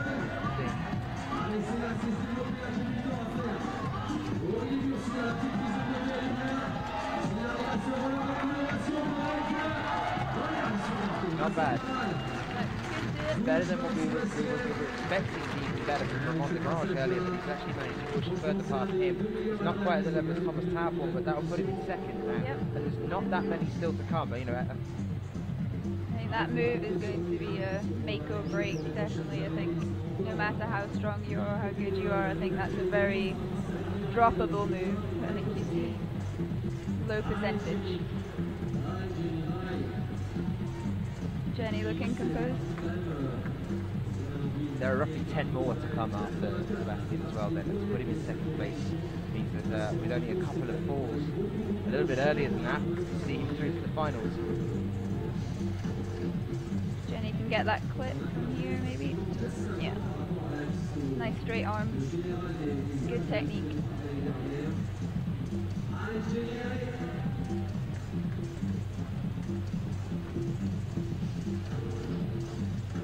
Needs to quicken up here, I think. Too much hanging around, she'll tire her arms.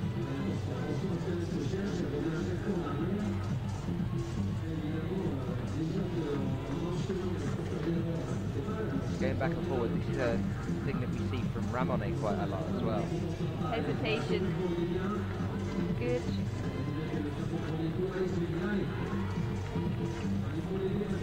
She managed that relatively easily, considering that she was hanging around so much there and seemed to be hesitant about it. She actually went through the tough move very quickly. Yep. And it seems to be she's pausing here now again. She's got a lot of spare energy in the bank, I think. As a boulder, she'll have a lot of power endurance. Still going strong.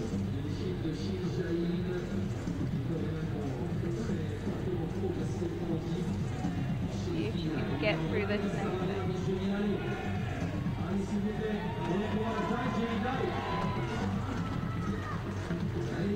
Did you think that was rushed?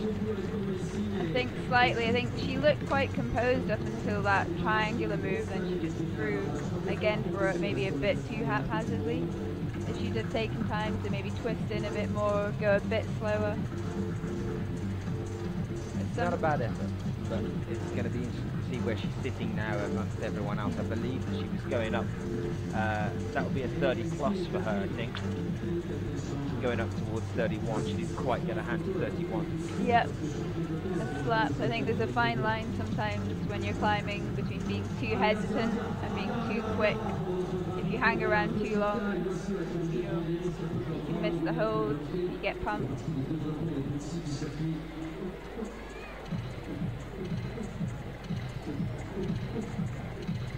Min Hyun-bin for Korea here, then 24 years old, world ranked 8th, 3rd at the men's bouldering Asian Continental Championship in Tehran this year, 2013.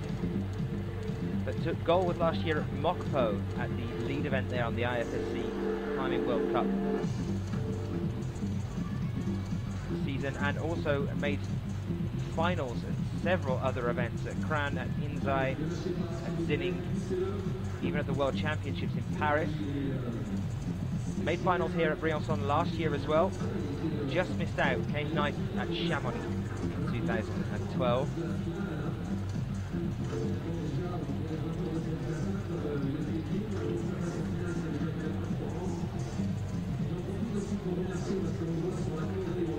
What do you think of how we're going to see Jakob, for example, handle that thing in terms of the style and whether it's going to be suiting him or not? I think Jakob is very good. He's a bit like Shauna in that he can just climb through sequences with different beta. You know, he can try things a few ways. He's got good endurance. He's always got a bit in reserve. If he's made a mistake, he can come down. He can compose himself and go for it again. I think that's one of the things that makes him such a top quality athlete. He can always find another method. He doesn't let it get to his head. He keeps very calm under pressure. Which we saw, of course, in Kitzbühel at the final there when he was asked to come out and reclimb one of the blocks. I was there watching. It was nail biting. That was pretty intense, wasn't it? And he did. He came out and you're completely right. He was very calm, very collected. And we do see quite a few, even of the big names, that tend to. I don't know whether it's letting the pressure get to them, but it seems to be that the staying calm can be quite a problem when you're out on the wall. Is that something that you have a problem with at all? Yeah. You're one of the more chilled out. Because you come across so chilled out in normal life, I'd expect you to be fine above the wall. Yeah, I think the worst thing in competitions is the waiting. Like when you're in the crowd, like in qualifiers, when you're just waiting, watching, or if you're in a semi and you're in isolation waiting to come out. It's the suspense that can be really nerve-wracking. I think once you're on the wall, most people, just focus on the climbing. I think that's something I managed to build up through doing comps as a junior. A lot of these junior competitors that are coming through will have had a lot of experience in keeping calm. When they're on the wall, they're just climbing and that's it. They can just focus on what they have to do. They don't have to worry about who's watching them or where they'll get to if they'll fall off. Now this is Mathilde, and she had a really strong competition in general at Chamonix. She led throughout the qualifications for a long, long time, and then also managed to push up in the semis as well. Quite an impressive way. She came 6th overall in Chamonix, but she's quite sporadic in terms of the competition we've seen her at before. We saw her only 2 last year, Mokpo and Imst. She came 6th at Mokpo and 8th at Imst. So she does make finals. She's 24 years old. What do you know about Mathilde? Mathilde was always in the youth competitions. She's a few years older than me, so she was always an athlete I looked up to when I was young. She won a European Youth Series competition in Kranja the same year that I won, actually, so I got to speak to her about that. And she trains really hard. I think she trains in Perth in Belgium, one of the big gyms where they always have international competitions. She's got a very delicate, very graceful style. She's also got a lot of strength. So it's very elegant on the wall. Another question I wanted to put to you, because I've just I've just remembered we haven't spoken at all about Kim Yae-in yet, and we've still got her to come, and I think that you took it, I just jarred my memory as well then when you're saying how delicate and graceful Mathilde can be, and then you just, my mind instantly goes to Kim Yae-in, because she, as far as I'm concerned, in terms of stylistically, to look at the most relaxed, it's almost like watching a dance or something on the wall. It's unbelievable watching someone climb and making it look that good when it's that hard. Do you think she's somebody that we're going to see later on in this comp coming out and blowing the competition out of the water? Potentially, yeah. I think. Oh, do you mean Kim Jae-in? Yeah, she is. I mean, she had that injury in Rio, and it was a real shame to see her drop out of the bouldering. But watching her yesterday, there didn't seem to be any real hint of, you know, she wasn't holding back. She didn't seem to be in any, you know, less form than she was before. So hopefully she can continue with what she was before. In reference to that thing I wanted to get onto was your ape as a climber and the importance that can bear on your style and the way that you work. You know, Kim is known for having quite a wide ape despite being very short. Mathilde as well looks like she has quite a wide ape. So when you are climbing, how important that looks like she's shouldering move, just about caught that, tickling it with her finger. How important is it, and how much of a difference do you think it makes to have a wide ape? Yeah, an ape index is basically when your arms are really long. So the length from fingertip to fingertip, if you stand with your arms out, is longer than your height. Then that generally gives you an advantage because you've got good reach and you've got maybe a shorter torso, so you can get into tricky positions more easily. And Kim Jae-in definitely has a good ape index, a positive ape index. I think Mathilde just didn't have enough power on that move.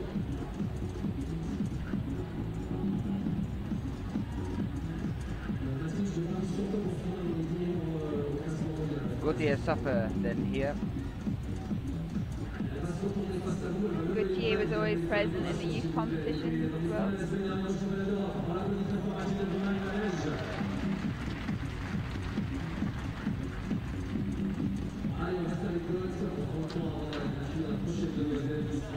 So he's just pushing up towards the roof.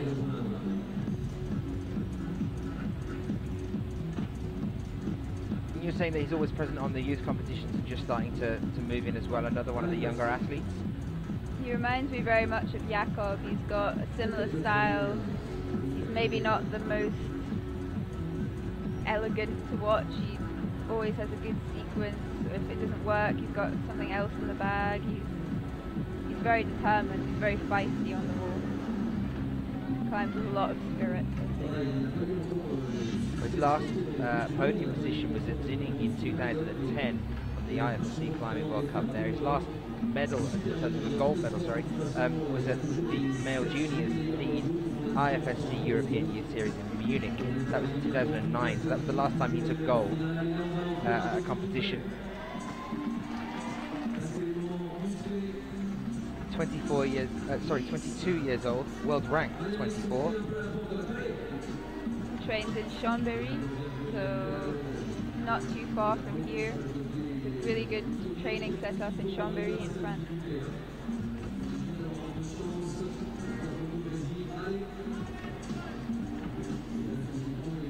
So here he is at the point on the wall that we've seen everybody trying a few different ways, but this has definitely been a dividing point for the men's. You are just joining us. What did you think about the tactic that we saw here from Sebastian Helenki and the difference in using the lower heel hook to the higher one? I think that seemed to suit Sebastian a lot better. He's quite tall, quite a big climber, so I think keeping the heel low really suited him. He was able to chill out for a few seconds, get a heel hook, get a few shakeouts and chalk ups. Gauthier looks equally comfortable here. More so, I'd say. Takes the undercut, needs to build his feet up. Now what about this point here then with this strange arrow design that he's approaching? These holds look a bit slopier.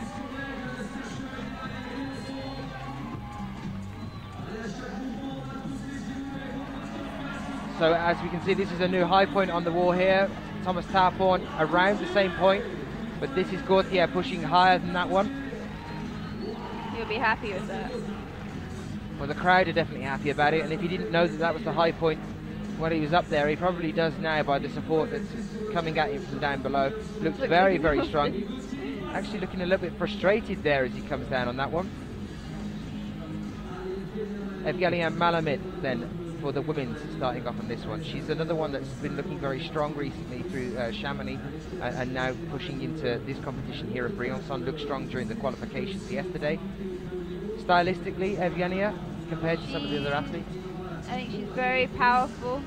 I think she also does a lot of bouldering, which shows in her climbing.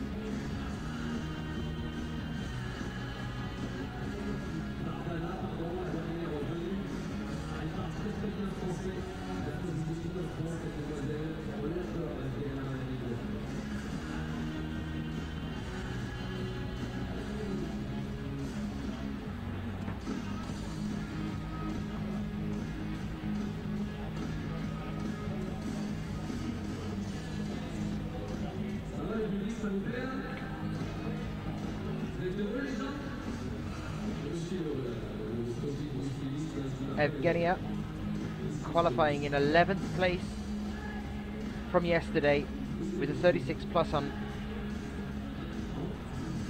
her first climb, and this is also this athlete is the first of our tops from yesterday with the female athletes in terms of ranking. She had one top on the second climb yesterday. Well, here she is now around that double volume point that's caused the issues. Some of them are getting a bit pumped before they move into the really tricky section of the lip. This is how we're looking for the main top 8 athletes at present, and you can see where she is now, just approaching that point where the cut-off begins at 28 plus with Yulia Shanodi, all the way up to Katerina Posch, who is now currently holding the high point there as well. Evgenia here, and how she handles these next few moves could decide how she gets on when she approaches the lip. She's currently on the 23rd hold here, and it's this reach to the 24th and how you get this pull through with the shoulders. That to the 24th here is dividing how comfortable they're looking around the lip. Some have been going for the heel method, crossing through with the right hand. Others, like Evgenia, have matched, gone up with the left, and then tried to throw up again with the left hand to the next hold. You can see trying to... That seems to be the hardest way to do it. Yeah, matching, then going again. We've seen a couple do that. I think due to the bow of the volume you've got on the wall there, reaching forward with the arm that's closest to it is pushing the shoulder away and back on itself to try and get your fingers into that really tiny narrow gap there to support it. It just looks awkward. You have to be really accurate with it, and that's part of the problem. If it was a good jog, you could probably just roll and throw into it, but you have to be so precise.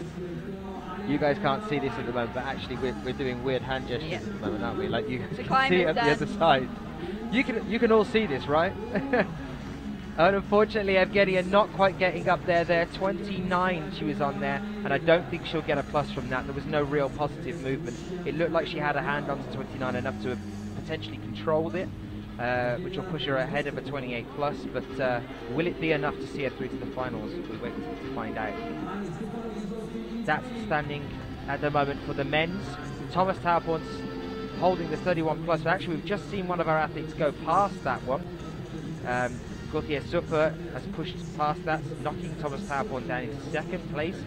Sebastian Helenki down into third. Gazolfi, this is sort of the pride of Italy, really, isn't it? He's the guy that constantly is up there battling with the other nations. Yep, he's also a very young climber. Always on the podium in youth events. His sister was also competing yesterday, Claudia. So comes from a climbing family. Got lots of power endurance. Also a good boulderer.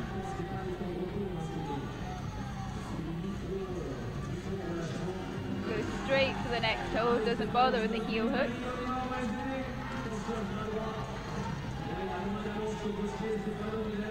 Yeah, he's not rested at all really there. He's just carried on pushing straight up. This is up to 31. He's about to take now with the right. That's the 31st hold.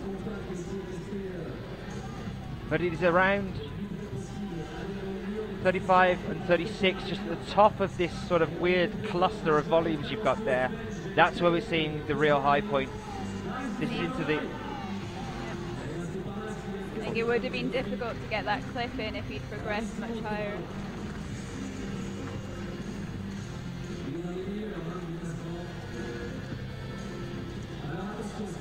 The upper section of the wall there, then, around that cluster of volumes, what do you think that the difference is from what we've seen earlier in the wall around the roof section onto that one above it?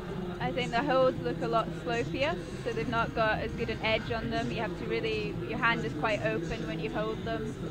And it looks slightly more technical, a bit more balancy. That head wall isn't as steep as the lower section, so yeah, the style of climbing is completely different, which is quite strange when you're on a route. You have to completely alter your pace, the way you're climbing. And when you're tired, that's quite taxing. And next after the out then for the women is Anna Verhoeven, who we were mentioning a little bit earlier as being another one of probably right up there in the top 3 strongest new athletes moving from the juniors through into the seniors as well. She's 17 years old, born in 1996, world ranked 29th already, but if you look at the recent results that she's been having on the youth series and the youth cups and moving up into the senior category as well, all of them are podiums of her top 12 best results. 10 times gold medalist on the European Youth Cups. Just missing out in Singapore as well on that gold medal, ended up with the silver. I think there was some conjecture around that as well, but I'm not going to go into that one. Anak here just starting now to move up towards the roof. Got a very graceful style. She trains at Paris in Belgium. Got lots of endurance from training at that wall. It's really steep, really long. Hopefully that should suit her well on this route. In terms of her style and the way that she climbs, there seems, I can compare her in my mind from watching her, the way she moves, the way she rests and what she does. It's kind of almost similar to Mina. Yep. There's that sort of like lean back section on the wall, looking up, resting to shake the arms out, and even the way that you can see she's analysing what she's doing, deciding where to go. It might not be as experienced as Mina, but it seems like the same progression on a wall. I think Charlotte Durif as well is another climber that likes to take her time, really analyse the route, doesn't like to take too many risks, which is a good tactic, but sometimes you have to speed up a bit. Like yesterday I was told I need to speed up a bit and try not to hang around so much, because the more time you spend on the wall, you're going to get positive ultimately. Who told you needed to speed up a bit yesterday? Sheila McCarran. Shouting My from the bottom of the wall? No, just after I came off, she was like, you could do with speeding up a bit. And I think it's true. Too much time hanging around. Needs to be more decisive. Well, there you can see the top 8 as they're standing at the moment for the women's. See Anak starting to push up towards this, the first of the really tough sections on this wall. Not sure if she took too long on that bottom section. She looks a little bit A little bit shaky here, yeah.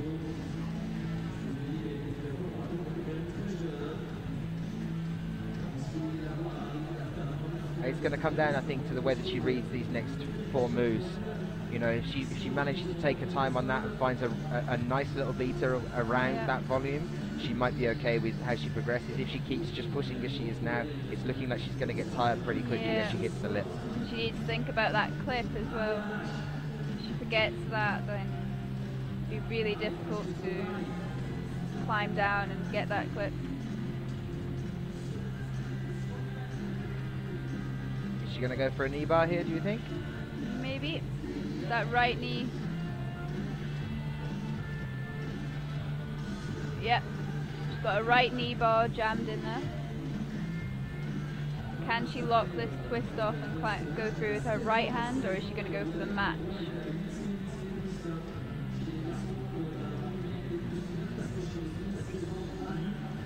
So clipped in now.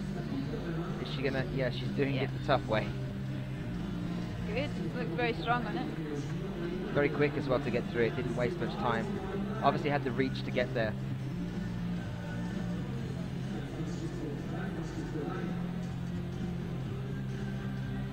Shaking out in that roof will really tire her arms, I think. Might need to just go quickly. Her arms are bending slightly, which means she's tired. It looks like she's feeling it in the hands here as well as the. It seemed like she was shaking. Yep, shaking. Fingers as well as her arms out.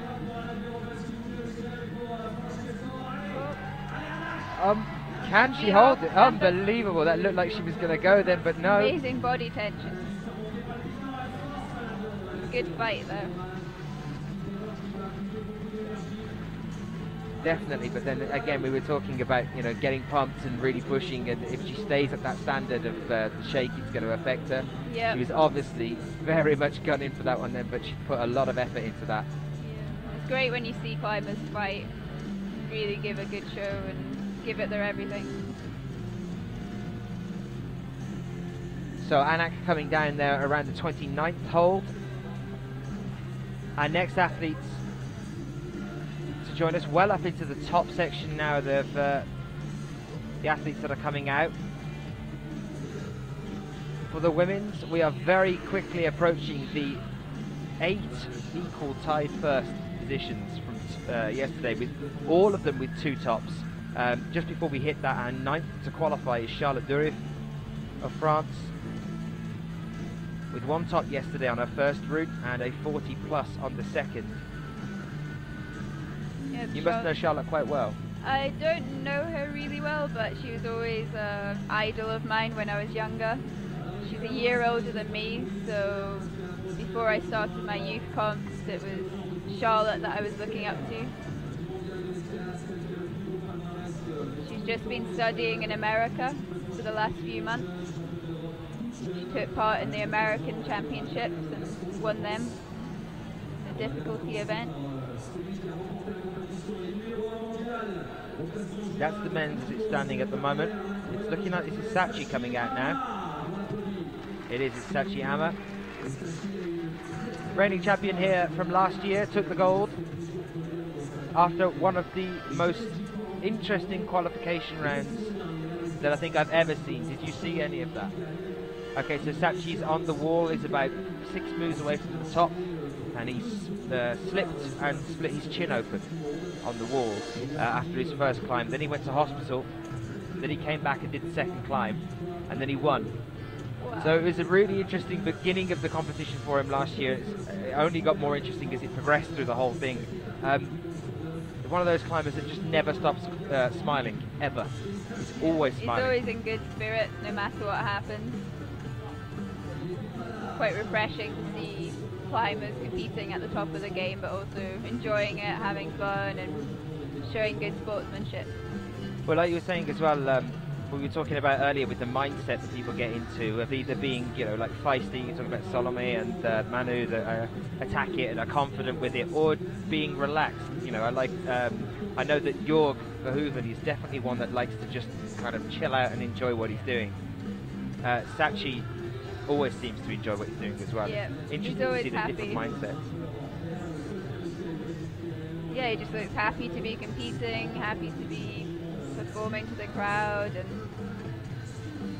part of a very strong Japanese team. So. It's actually the current world rank #1 as well, worth bearing in mind. Knocked both Jakob Schubert and Ramonet off that top spot last year throughout the season. Very quick, very controlled, very light as well, and that might help him as he gets towards, well, it definitely will when he's in this roof section here. He's not got that much to move around.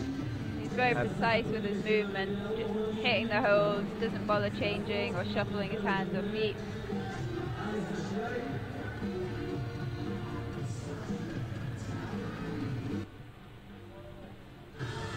he's very much got his own style as well, hasn't he? I can't really compare him to any other athlete in the men's.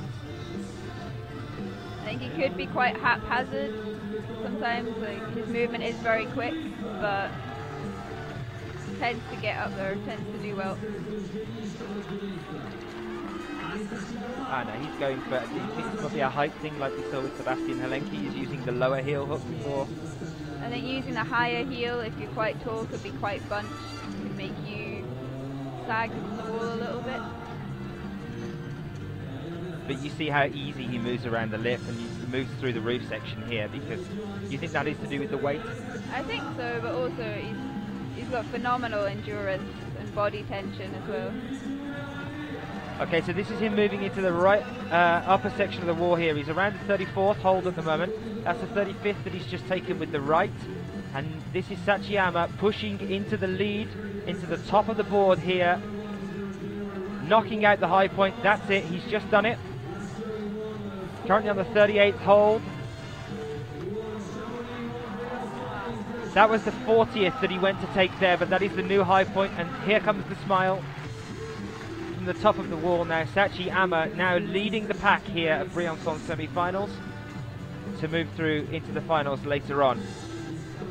Still a few male athletes to come after him, and if they succeed in moving past him. Yeah, he's happy, he's smiling, waving to the crowd. But that means that he definitely qualifies for the final now later on. Whether he knows it or not, I'm not sure. He was in tied second place with 5 other athletes in second, and they're still to come, but with 6 athletes still to come, as in the with 4 other tied seconds still to come and 1 other first place still to come, there are only 5 athletes still left to climb, meaning that at the lowest point for Sachi he can only come 6th, which means that he qualified. I got there in the end. That took me 5 minutes then. I thought I'd explain it to you, and then I got myself tongue-tied, but there you are. Just trust me, alright? Sachi's going to be okay. Charlotte Durif, though. Home crowd support. Have you done home crowd comps on the international level? At Ratho in Edinburgh. That's where I study, and it's amazing. It really helps, like having a crowd that are completely supportive of you. It really drives you up the wall when they're shouting for you. You saw it in Chamonix as well with Romain Desgrange and all the French team. It's amazing. It's one of the best feelings ever, I think. If you are just joining us, I'm joined by Nat Berry,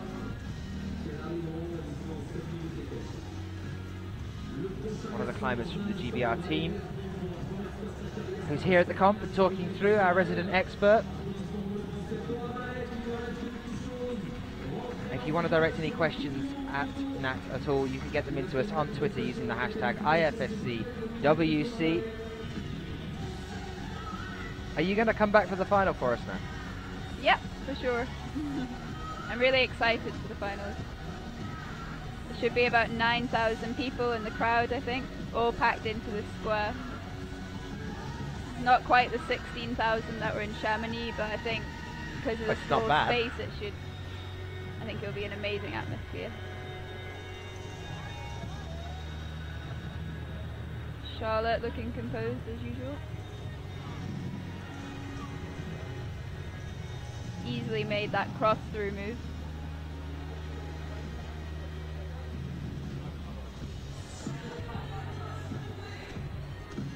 Quite hard to believe she's actually resting on this crux move. It's really comfortable.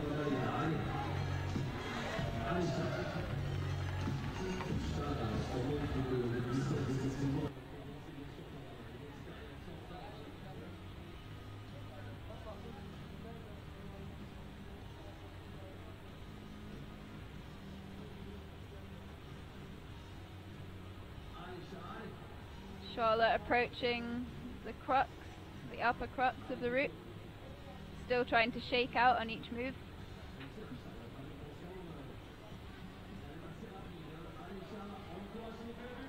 She's got the pinch. This is good now, moving up towards the high point for the women's.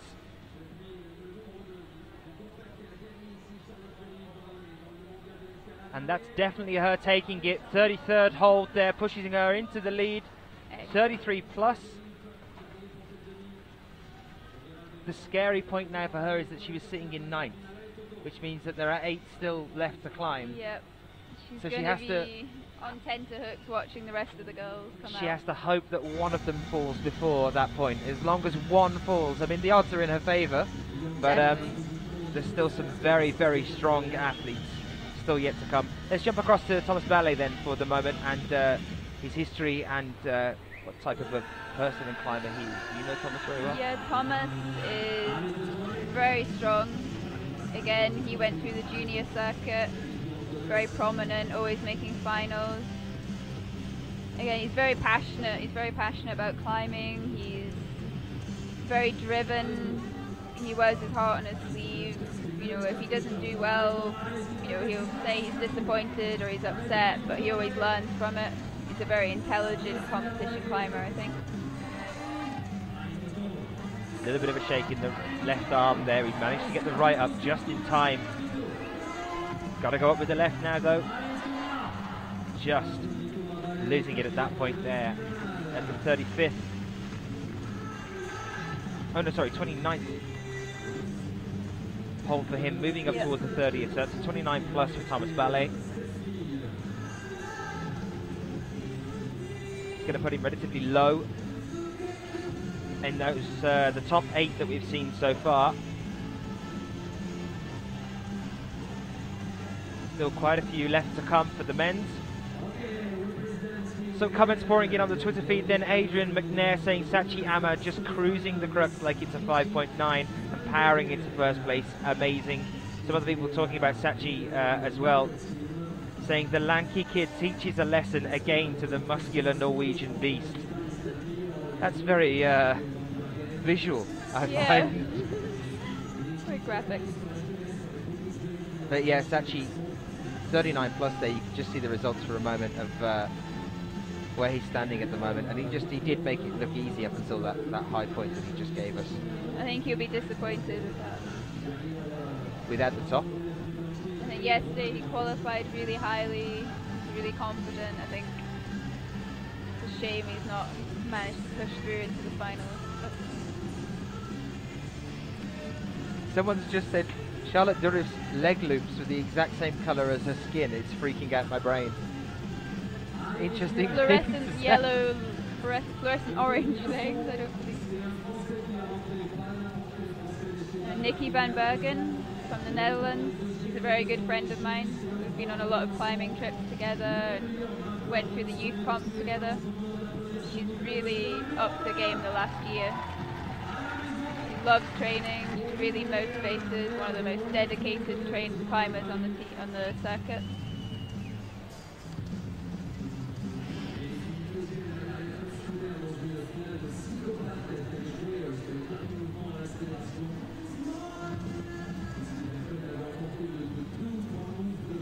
Also climbs a lot outdoors, so she's got really good endurance from training on long rock routes.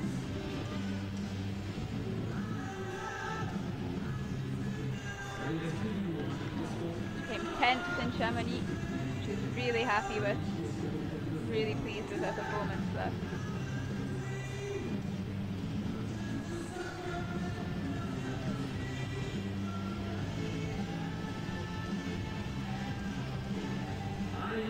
And Manu Roman now moving out. On the left hand side of your screen, 25 years old, native of Briançon.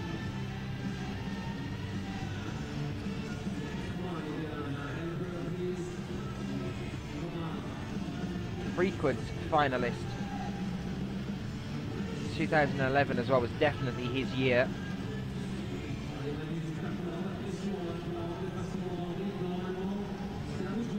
Nikki's looking strong, getting that clip in. Which method will she choose for this crux move? Cross. Good.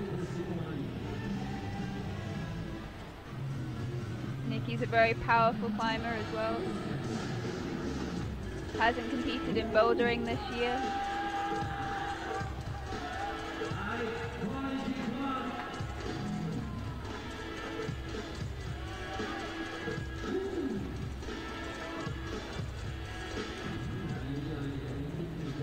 Manu making his way up the vertical section, about to hit the roof.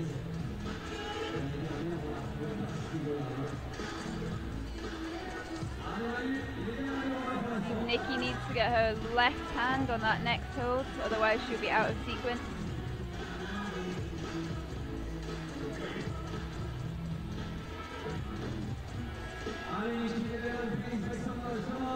She might have to match that hold.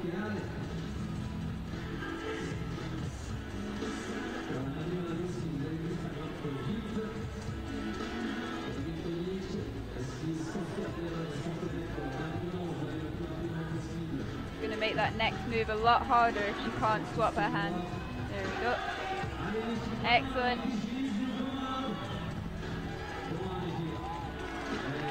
Good effort from Nikki there, slapping up to the pinch. And 31, I think she'll get 30 plus for that.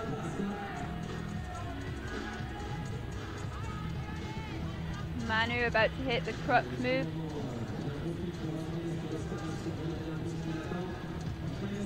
Will he go for the heel hook or will he do it directly? So strong. Doesn't bother with the heel, just goes directly to the pinch.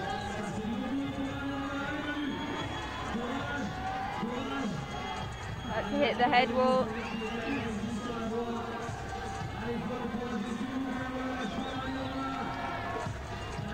Looking a little pumped, but still relatively focused and solid here at this point.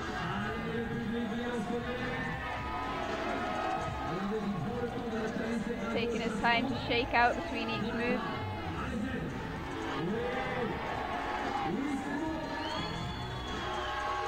Manu, who came 4th just last week in Chamonix.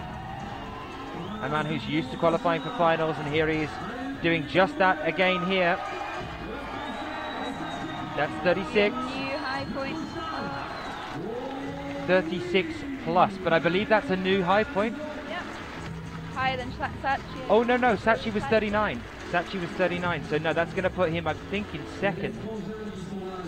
But still, should be enough to see him through into the finals. You can see how pumped he is there on the ground, just taking a moment to try and catch his breath after that one, with the home crowd behind him, sending him up to a height of around 36 plus.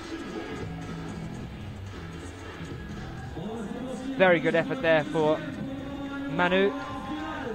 Are we going to see a top? I think Jakob could do it. Potentially. I've just seen Sachiyama's coach, just briefly. I didn't approach at all. He actually just came up to me and just went, "Sachi number 1," and walked off. So apparently that's the new norm. Here are the results for the women's as they stand at the moment. Charlotte Durif with 33 plus, holding at the top of the table. At present, we wait to move on to our next female athlete to come out, Akio Noguchi. Talking of boulderers. Yep, Akio, very strong boulderer on the World Cup circuit this year, but equally as comfortable with a rope on. Another very graceful climber, very gymnastic on the wall.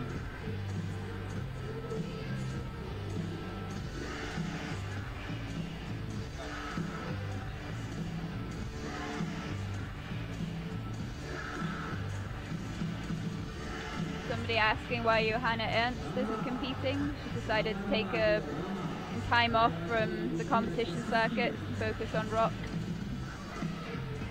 She's gone Sharma. I'm coining that, that's the new phrase, okay? Gone Sharma. Anyone's pulling a Sharma or has gone Sharma, she's definitely the next one to do it. You're going to betray us with it later on as well. Yeah.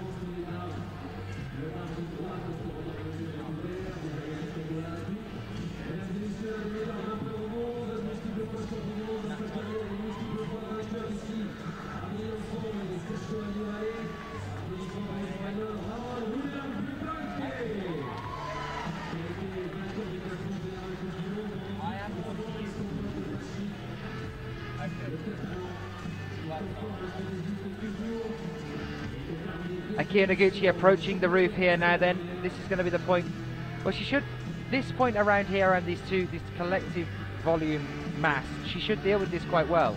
Yeah, Yeah, she's used to it from the boulder circuit. Maybe not at such an angle though. There's Maybe, a very yeah. steep roof here at this point, so that could come into it a little bit. Yeah, this is a lot steeper than a lot of the boulder problems would be, so she is used to manipulating, maneuvering around boulders, volumes.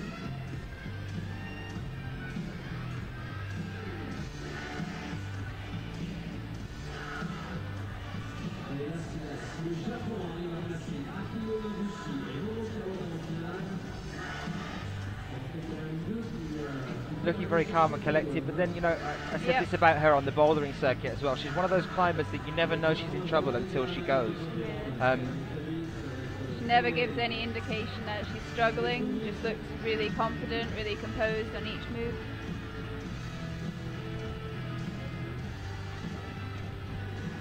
Good, she's got that sequence correct. So Nikki getting that sequence a bit confused. Up and up again in what was essentially a risky move there, going from 30 to 31 with the same hand within a second of letting a hand on the 30th. You need all the reach you can get to go to that next frame. Again, do you think this could be down to a good 8th at this stage? She's not quite as much reach elongated as Kim. Giant.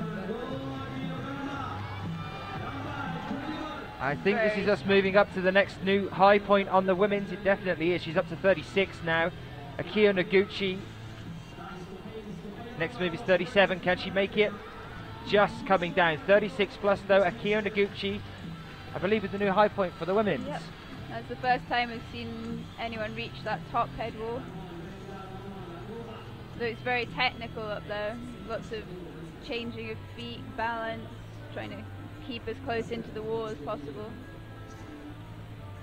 Whatever happens here, this will be an interesting climb from Ramone. As we said before, he's one of those guys that if he doesn't feel confident about something, and he's just getting to the point where we're going to see this happening, if he does, he will spend time going back and up and back and up, and especially at a point like this, which is designed to get you pumped and then extract its toll on you when you move past it onto the next point on the wall. It's going to be interesting to see whether Ramone falls for it. He's a lot shorter than the other competitors, so he quite often has to do strange things like take his feet off, campus, dyno for holds. So a climber like him is very different to a climber like Sebastian, who's a lot taller.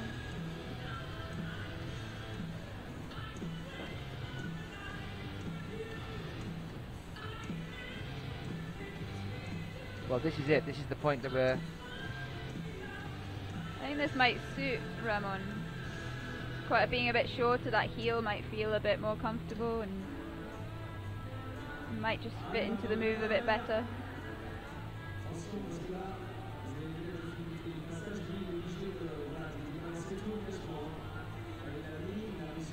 Stick with Ramone for a moment as he's now pausing. This is the thing we were talking about if he's unsure of the next move, he'll definitely spend time. So he's gone back down now 2 moves, not just the one, to find a more... He's bent his arm as well. It'll be quite tiring.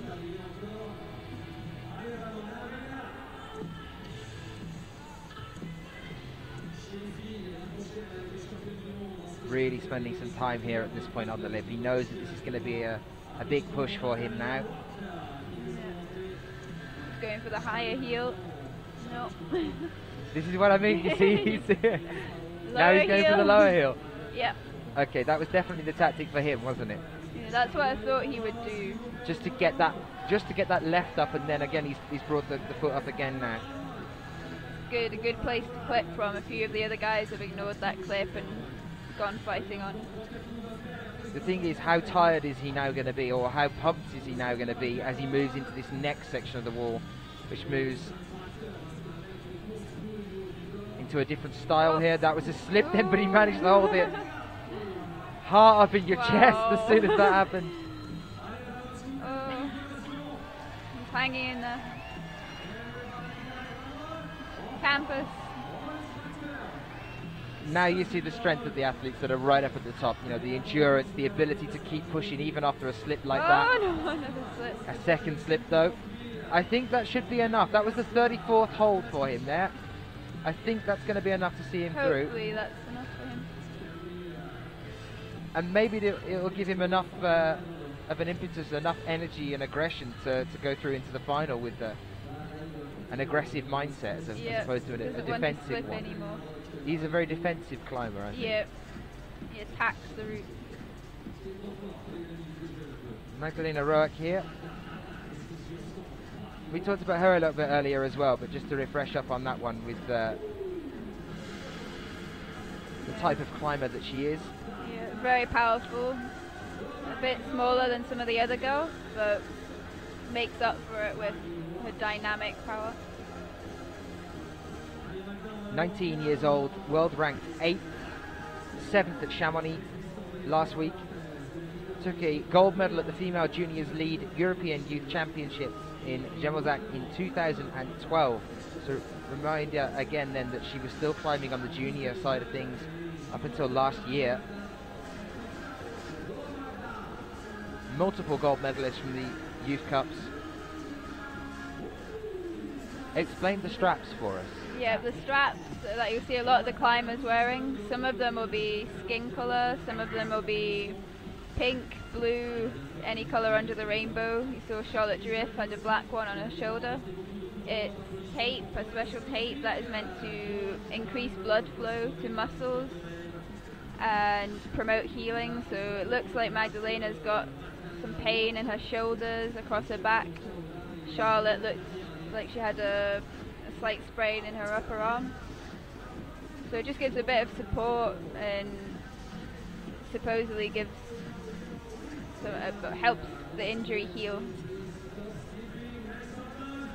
But you can still train with it, which is really good, and compete.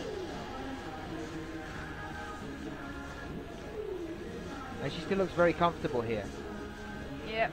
We saw it in Chamonix. It was one of the things that Adam was mentioning when we were chatting to the head route sitter, Adam Pustelnik, saying that she was one of the ones that just didn't look like she was in trouble at any point on the board. Up until obviously the finals wasn't too good for her, but throughout the two routes in the qualifications and the semi-finals, just breezed up the wall and didn't struggle. It seemed like Mina Markovic had a harder time getting to the top, especially in the semi-finals, than Magdalena did. I think the thing with Magdalena is she's so strong and so powerful that each move, none of the moves individually posed much of a problem for her. So on each move she did just lock through. She looked so strong, and here the same thing. She looks really good. Could she top out? She's still managing to stick it. This is putting her right up to the very, very top now, guys. This is our new high point. 44th hold. That'll give her a 44 plus. But that is now the new high point for the women's. So they are getting knocked off every single time somebody new comes out. We saw it just for the Keo. And that should see her through to the final. She should be happy with that. She looks like she's got a bit of a smirk on her face. Domen then. Domen, one of the Slovenian team, one of the youngest competitors here, I think. He's really burst onto the scene as a senior here. He's come from the junior comps, always podiuming, making finals. There's a glimpse for you there of what the standings are saying so far at the moment. For the men's, Sachiyama still holding on there with that 39 plus. Bearing in mind there are only 43 holds on this men's route. Very close to a top, Sachiyama.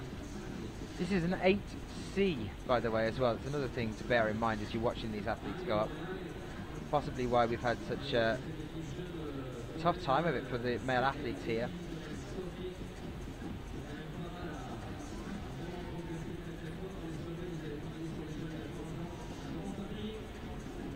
Managed that donut sequence quite nicely. Jammed his heel in. Interesting, different way of doing it. I think Sachi did it a very similar way there with his right foot. Yep. Managed to wedge his heel in between the two bulges on the donut. This looks like a very good position to rest in.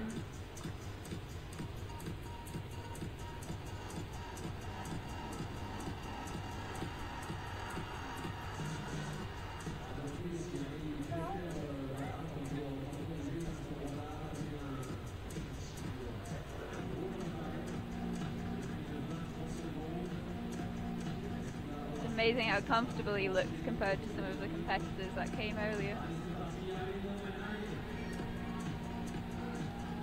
We saw him really pushing onto this scene last year, into the seniors as well. He was also still climbing in the juniors at Singapore last year.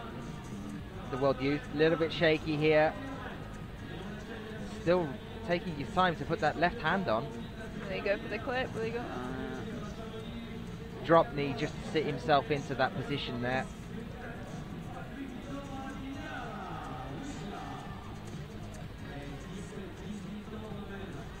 Well, this is good for Dom, and this could potentially be seeing him through to the final. One hand up there, that was the 33rd hold that he went for, which was around the point that we saw Ramone just after that hit some difficulties a moment ago. Now Ramone was down in about, I think, 4th or 5th on the leaderboards, ranking 4th, yep. And now Domen sitting around that point as well. Is it going to be enough, bearing in mind some of the other athletes that are about to come out? Let's take a look at who we're still waiting for. We have Cedric de Chat, Jakob Schubert, and that's it actually here at this point. So yes, that should be enough to see Domen through to the final, which is good. Here we are with Dinara Fakhretdinova, our new European champion. You were talking about her earlier quite a bit.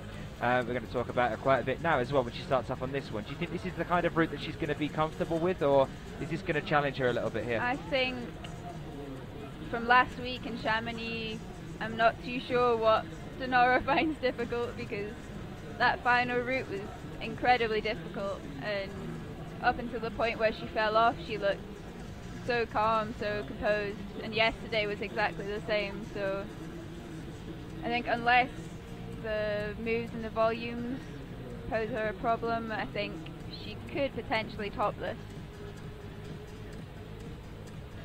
Here are the standings for the women's at the moment. Akia Noguchi, 36 plus.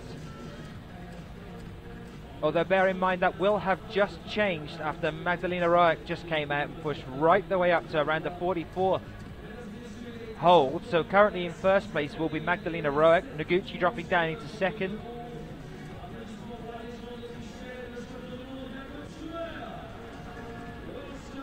And I just heard Schubert's out, so we'll be going over and having a look at him in a moment. For now, we're here with Dinara.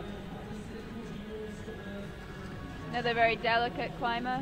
I think she used to be a gymnast or a ballet dancer. I'm not sure which one, but she's got a background in, you know, dance, gymnastics. Which definitely helps her climbing, and you can see it in her movements. That can't be true. That must be an absolute lie, because I used to be a gymnast for Birmingham. I even won medals for Birmingham when I was younger, and I'm an awful climber. So that's just... Maybe you just need to train more. Yeah, Mike's just made a very interesting point. I was a terrible dancer though, and I've always been a terrible dancer. But no, we have seen quite a few that there are a couple of athletes that used to be gymnasts or have done other things before progressing into the sport. The pianists are the ones that always shock me. Sean McCall. And Jorg Verhoeven. Both of them are classically trained up to a very high standard, strong fingers. Yeah.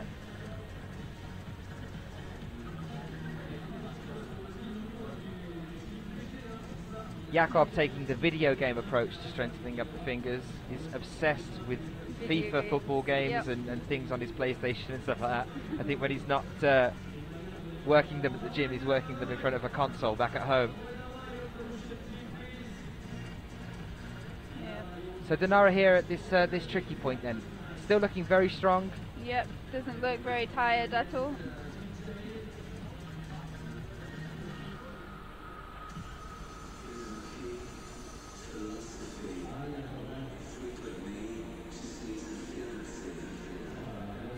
Interesting point just made about whether she'll be feeling the pressure from the crowd down on the ground and from probably the whole, not just her own team, but the other teams as well, to perform to a high standard after her performance last week in Chamonix. Maybe that was something that was on Romain Desgrange's mind earlier on.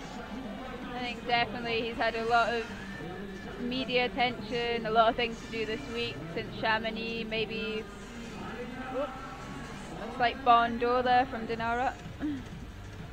We'll come over to Jakob in a few moments' time because Dinara's really starting to push up now. This is definitely earning her a place in the finals, a comfortable place in the finals as well. Looking at where she is now, she's on the 36th hold. Remember, Magdalena Roach has the high point at the moment, around the 44th. Slightly more fatigued here. The thing is, they're fatigued at this point already, and we saw Magdalena getting up to the 44th. She was still 5 holds away from the top. There's 49 holds on this at an 8B. That was Dinara up at around the 38th, moving to the 39th. So I think around 38 plus she'll be getting for that one. Should be enough to see her through to the finals comfortably, but you talk about endurance on this route after that really tough section around the lip. You know, you're still on hold 29. You've still got another 20 holds to get through after the lip. As with competition routes, there's so many moves, they're so long, they don't just go in one line up the wall, they meander around.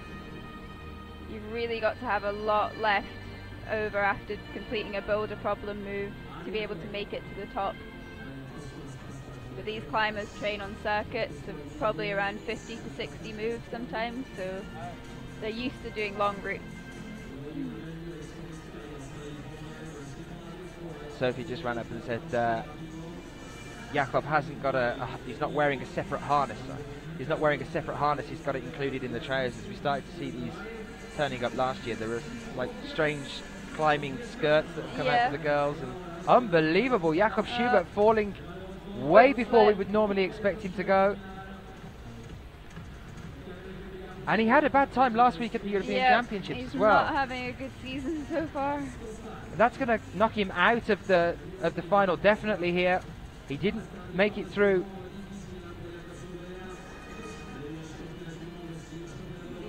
What a shock. For someone of Schubert's standard, I mean, this could be a thing with the whole bouldering side of things as well. When we spoke to him at Chamonix, and before that, the fact that he'd been training so hard for the bouldering season this year, and switching in very short amount of time onto the training for the lead, that could definitely have affected his stamina, his endurance at this level of competing. There's definitely a different mindset for the leading as well, having to, you know, you've got one chance, you've got to work out the clips, you've got to pace yourself. There's a lot more to think about when you're doing the lead comps. Maybe it's just a bit out of practice. What a shock. I was settling into the long one then. I was giving him his time to get to the point, and we were going to come across and talk a little bit about Jakob, but unfortunately no. I think I jinxed him. I said he was going to top. I feel bad now. You did, there you go. Now you get the backlash of people watching. Welcome to my world. Yeah, Schubert making the finals at Chamonix, but coming 7th. Not a very good final for him at all there. And here, that slip that's going to cost him a chance. Had a good positioning here as well. What a surprise there to see Jakob Schubert falling so early on that climb. Now with Momoka Oda, and she's someone we talked about earlier as well as being another, well, kind of, I think, at the very top of the pack. She's kind of like the creme de la creme of the juniors moving into the seniors. That we saw her last year as well on the seniors. But yeah, she's very young, and also saw her on the Boulder World Cup circuit. She's basically following in Akio's footsteps. Well, the interesting thing is that there were a couple of times last year as well that she started to surpass Akio in her first year as well. Yeah, it must be amazing having climbers to look up to like that and to train with. I'm not sure if they train together, but it must really help having climbers from your country that are on the top of the world circuit. A very strong team, all of them, the Japanese athletes, the contingent that travel around to all of these World Cups. She's only 19 years old, Momoka Oda, world ranked 4th.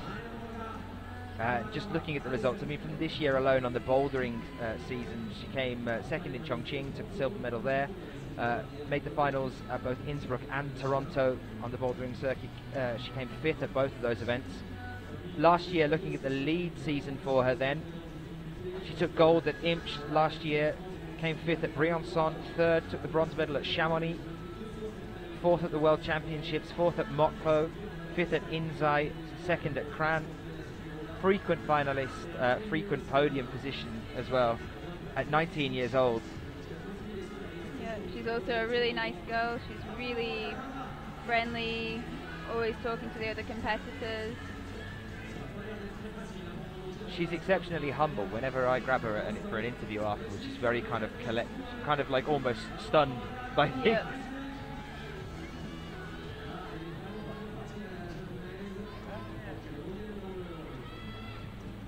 And as she's just moving up into the upper section of that roof, worth mentioning, we have Cedric Lechat on the wall as well, who I believe is the last athlete out. He was in first place on the men's from yesterday, the qualifications. We saw Cedric on the way down here, actually, driving across. Oda down as well. We're having some shock turnarounds. Yeah. She missed that clip as well. She was trying to think about how to get that clip.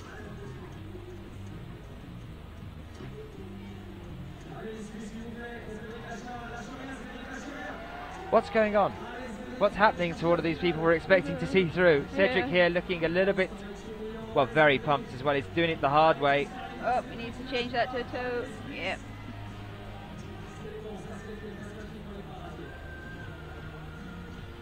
Yes, we bumped into Cedric travelling on his own across from Chamonix to here to Briançon on our way down here. Cedric, after a fantastic performance at the European Championships, he's now pushing up. He's here now on 32, which pushes him into the final. There's 33. This is looking good here for Cedric. Yeah, excellent. Flagging his left foot through there. Which pushes Sebastian Helenki out of the final, I believe, and up there now, just reaching for the 37th hold. Bypassed the 36th and the 35th by the look of things. Yep, he just went straight up. He missed two moves on the left-hand side there and went straight up to 37. Yep. We saw this in the women's yesterday. Did you get up to that point? There was a, I think the 40th hold on the women's was tucked onto the side of the extra little pushed out point, the centre of the wall here. Yeah, there was a funny sequence. I remember Hélène Janico was talking about it to some of the Swiss girls. They were saying, just ignore the demonstrator, just do it my way. Interesting question from the Mubel Taxi on Twitter saying, after the finals, do the climbers get a chance to repeat the route? Not usually, no. They'll be stripping these routes now and then setting the finals, and then after that, I think they'll be taking the routes and the wall down. So. It does happen occasionally for the guys that are on their home turf, like Logdragonmare, not this year, the year before. I remember seeing the Brits and the Slovenian guys the day after the competition of the finals coming and just having a go on the wall there. That was bouldering though for that one. I've not heard of it happening before in Leeds, and we're usually here packing down ourselves the day after. It's usually quite manic. In fact, the route setters, I've seen quite a lot of them get on the wall as soon as the finals finished to take it down. That happened in Chamonix. The route setters have a really, really long couple of days here. I mean, these guys were setting until 4 AM in the morning this morning. And they've got to set again now once this is finished for the finals. So, Hélène for France coming out now. Reigning champion here from last year at Briançon, took the gold medal. And has definitely been making a name for herself throughout this year and last year. What do we say about Hélène then? She's very elegant. She's got a very nice style that's very pleasing to the eyes. She's quite a slow climber, a bit like Charlotte Duris, but she's a very strong boulderer. I was in Grenoble training and she came along to the wall and just walked up all the red problems that I was trying. So that certainly helps her when she comes up to a crux move on a route.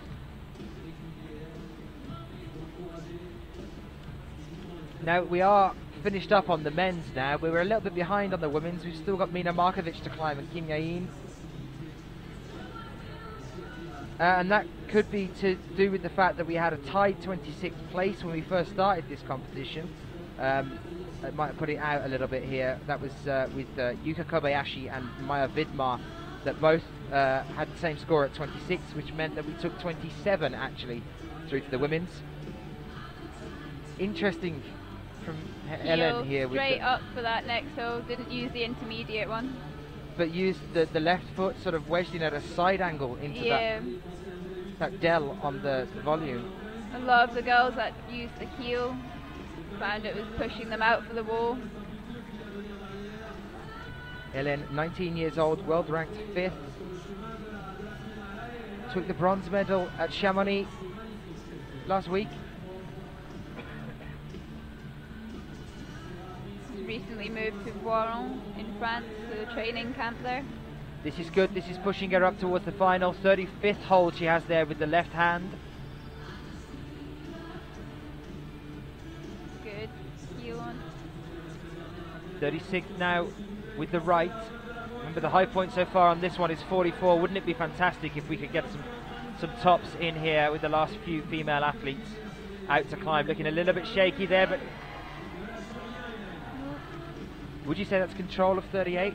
I think, I'm not sure what the judge would think of that. I think it was more controlled than the girls that went before, but it was definitely on for a few seconds there. Yeah. For that. She always looks so what is it, distraught almost when she comes down from the wall. She like never looks happy when she falls off. She'll change in a minute and she'll have a smile on her face, but the initial emotions come out. And it's the wobbling bottom lip syndrome. Yeah, waves to the crowd.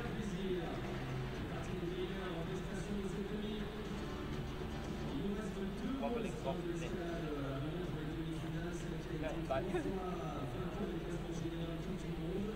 So a couple of athletes still left to come out and climb then before we take a break. Give you guys a chance to get some lunch, go and do your thing, and then join us back here a little bit later on for the finals at Briançon, the very first IFSC World Cup of our season. Starting off with quite a nice one, a bit controversial with some of the athletes falling at the points they have been. Jakob Schubert is out of the men's final, and then we've just seen Momoka Oda falling relatively low down as well. We saw Maya Vidmar earlier, losing it very early on. Mina Markovic about to climb.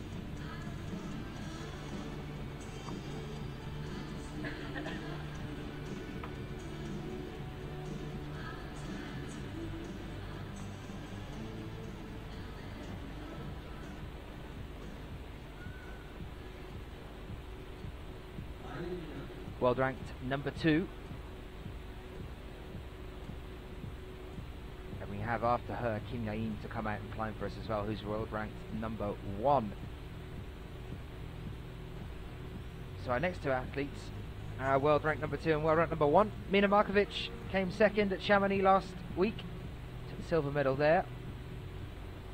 In terms of last year, gold medal at Kran, gold medal at Inzai, silver medals at Mokpo, Zinning, Atlanta and Imst, gold medal at Chamonix.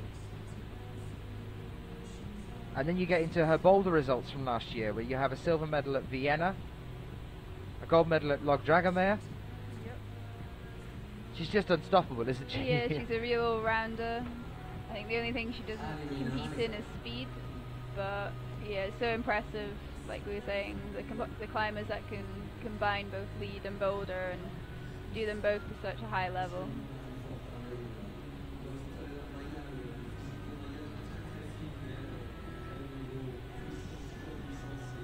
What's the advantage when you're chalking up before you move on again of blowing the fingernails? It's to try and blow off excess chalk. So if you get too much on, it could just be like talcum powder. It just cakes on and you could slip off. So if you blow the excess off, like not everyone does it. Jakob seems to do it compulsively. It seems to be like an OCD thing for him. Like a habit. You can get into the habit of doing it. Like some people wipe the trousers, like wipe the hands on the trousers to get rid of it.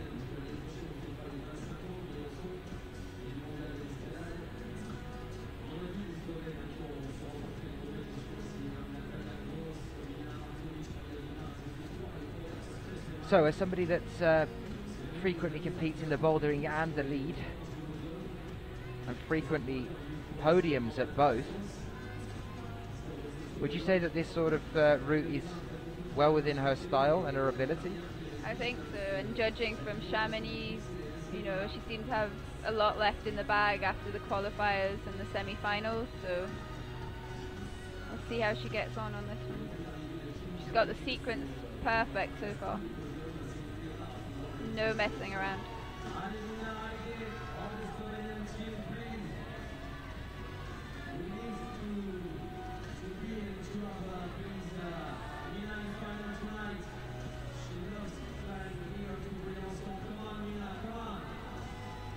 This is good for Mina so far. Yeah.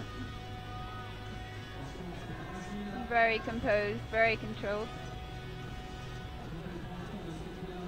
Definitely one of the more steady climbers that really takes her time doing whatever it is she's about to do. A bit like Maya Vidmar. The Slovenian girls have got very similar builds, very similar styles. The thing that I love about it as well is that they all train on, well, predominantly on a boulder wall. Yeah, a small wall which doesn't look that much, but it obviously does them pretty good for the training. This is Mina now with a hand up to the 37th hold. This last one was the one that we just saw a previous climber losing it on. Get that clip. Ellen Janiko, but here not so for Mina. She's going up to the sloper now with the left hand. This is 39 she's on now, getting very close to the high point. This is definitely her through to the finals.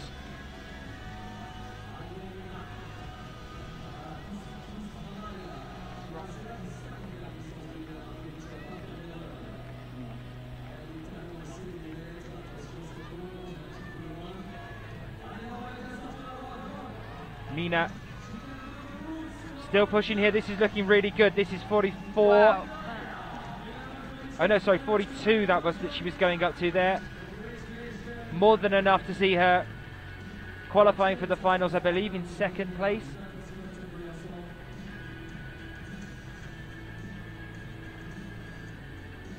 Might not be too happy with the fact that she did come down just before the end, but bear in mind she still had 7 more holes to go from that one. It is a really long route, this one, a grading of 8B+. Some comments that are coming in then from people. Christopher on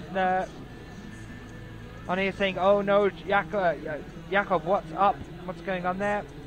Toby Butterfield making an interesting point. Cedric must be really strong because he usually looks really, really unsteady on the wall. I would agree with that. Even at the bouldering, he's one of those athletes that you fear for every single move he makes. You never know whether that's going to be the one that he comes down on. For the men's end, these are the results that we have so far. Sachiyama leading the pack, 39 plus. Manu Ramon, 36 plus in second.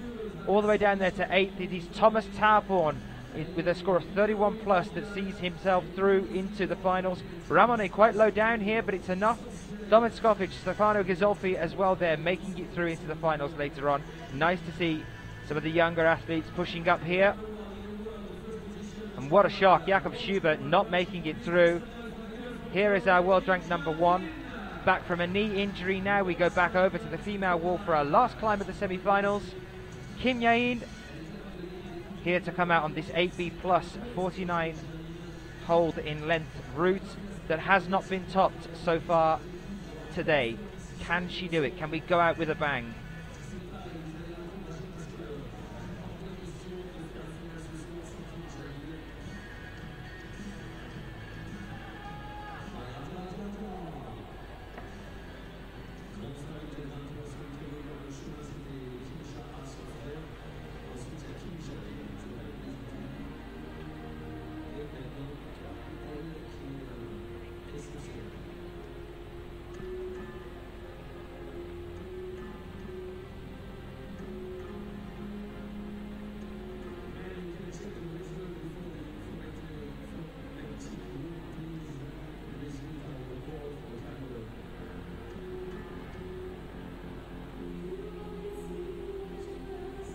Kim Yain, 24 years old from Goyang City, world ranked number 1.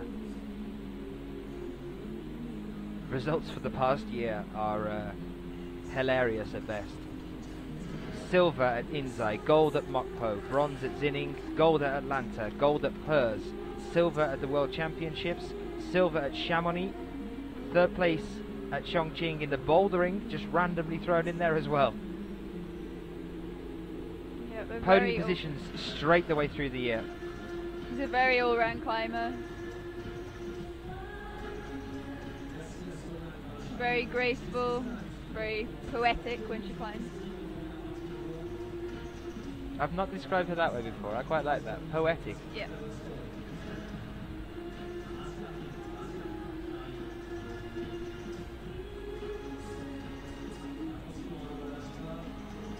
This sort of slow beat, actually, the music going on in the background, that's probably quite suiting for her climbing style. Do you find that it affects you at all on the wall if you've got something behind you? Can you hear it or feel a beat? Sometimes it depends what the song is or the music. If it's very memorable and you're thinking, what is this song? You can normally like remember it. It affects you, but sometimes you're just so in the zone that whatever they're playing, you're just on the wall. You're not even aware of what the music is.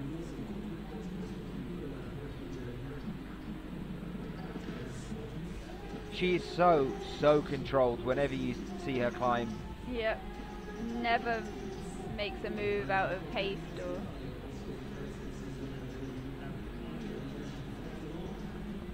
Well, these are the results that we have live from the website at the moment. Apparently it's 39 here that Magdalena Roach has come down at. She was holding the high point, but it wasn't as high as we thought it was, which means Mina Markovic has pushed up into the top place position with 41 plus. Those are the live results from the website at the moment. Bear in mind as well, guys, that as soon as we wrap up here for the semis, it takes a little while for those results to be calibrated and confirmed. The judges have to make sure everything's okay, that there are no appeals before they make them official. Now, how is she going to do this? Going back to Kim Jae-in on the wall here. To get that that roll clip that we've seen from a lot of the athletes in the later stages with relative ease there. To get that clip, it could be... Wow. Look at that. Yeah, I'll get that when I want to get it. I'm fine at the moment. Yeah. Uses a foot to bring the clip right into the volume and jam it and clip it. Forget ambidextrous, she's ultra dexterous. All four limbs can just do anything. Yeah.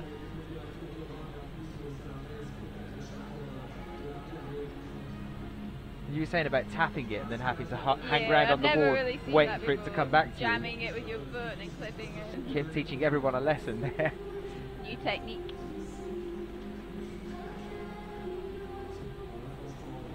Still so controlled, but then again, that was a little bit shaky there. Then again, another one like Akio that you never know if she's going to go until she goes. Yeah. Because she is so controlled and focused when she's on the wall. Like, what happened?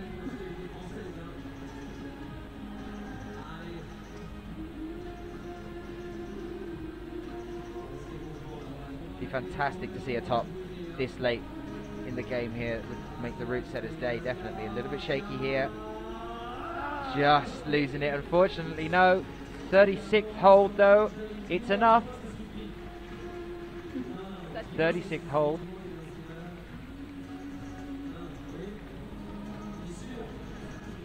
Kim Jae-in back down on the ground now. Well, that, guys, wraps everything up here for the semi-finals. A token bow from Kim Jae-in to the audience, to the crowd.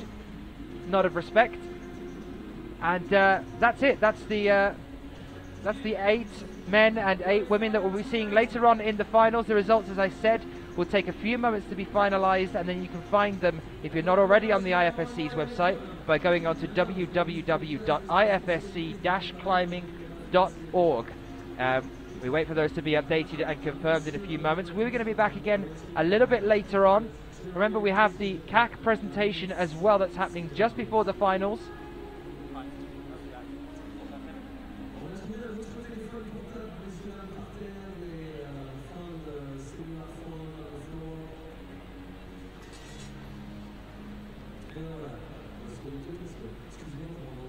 Thank you for being with us all the way through the semi-finals here today. Hopefully you can come back and join us again. Nat, thank you for being with us as well all the way through today. I really enjoyed it. Off in my own little world there. I was thinking, something I'm forgetting. Yeah, I'm looking forward to the finals. Really good semi-finals, so lots to look forward to. Any surprises for you other than obviously the obvious ones that were Jakob and Momoka, I think that was a big surprise, but otherwise I think the finalists are kind of the people I would expect to get through.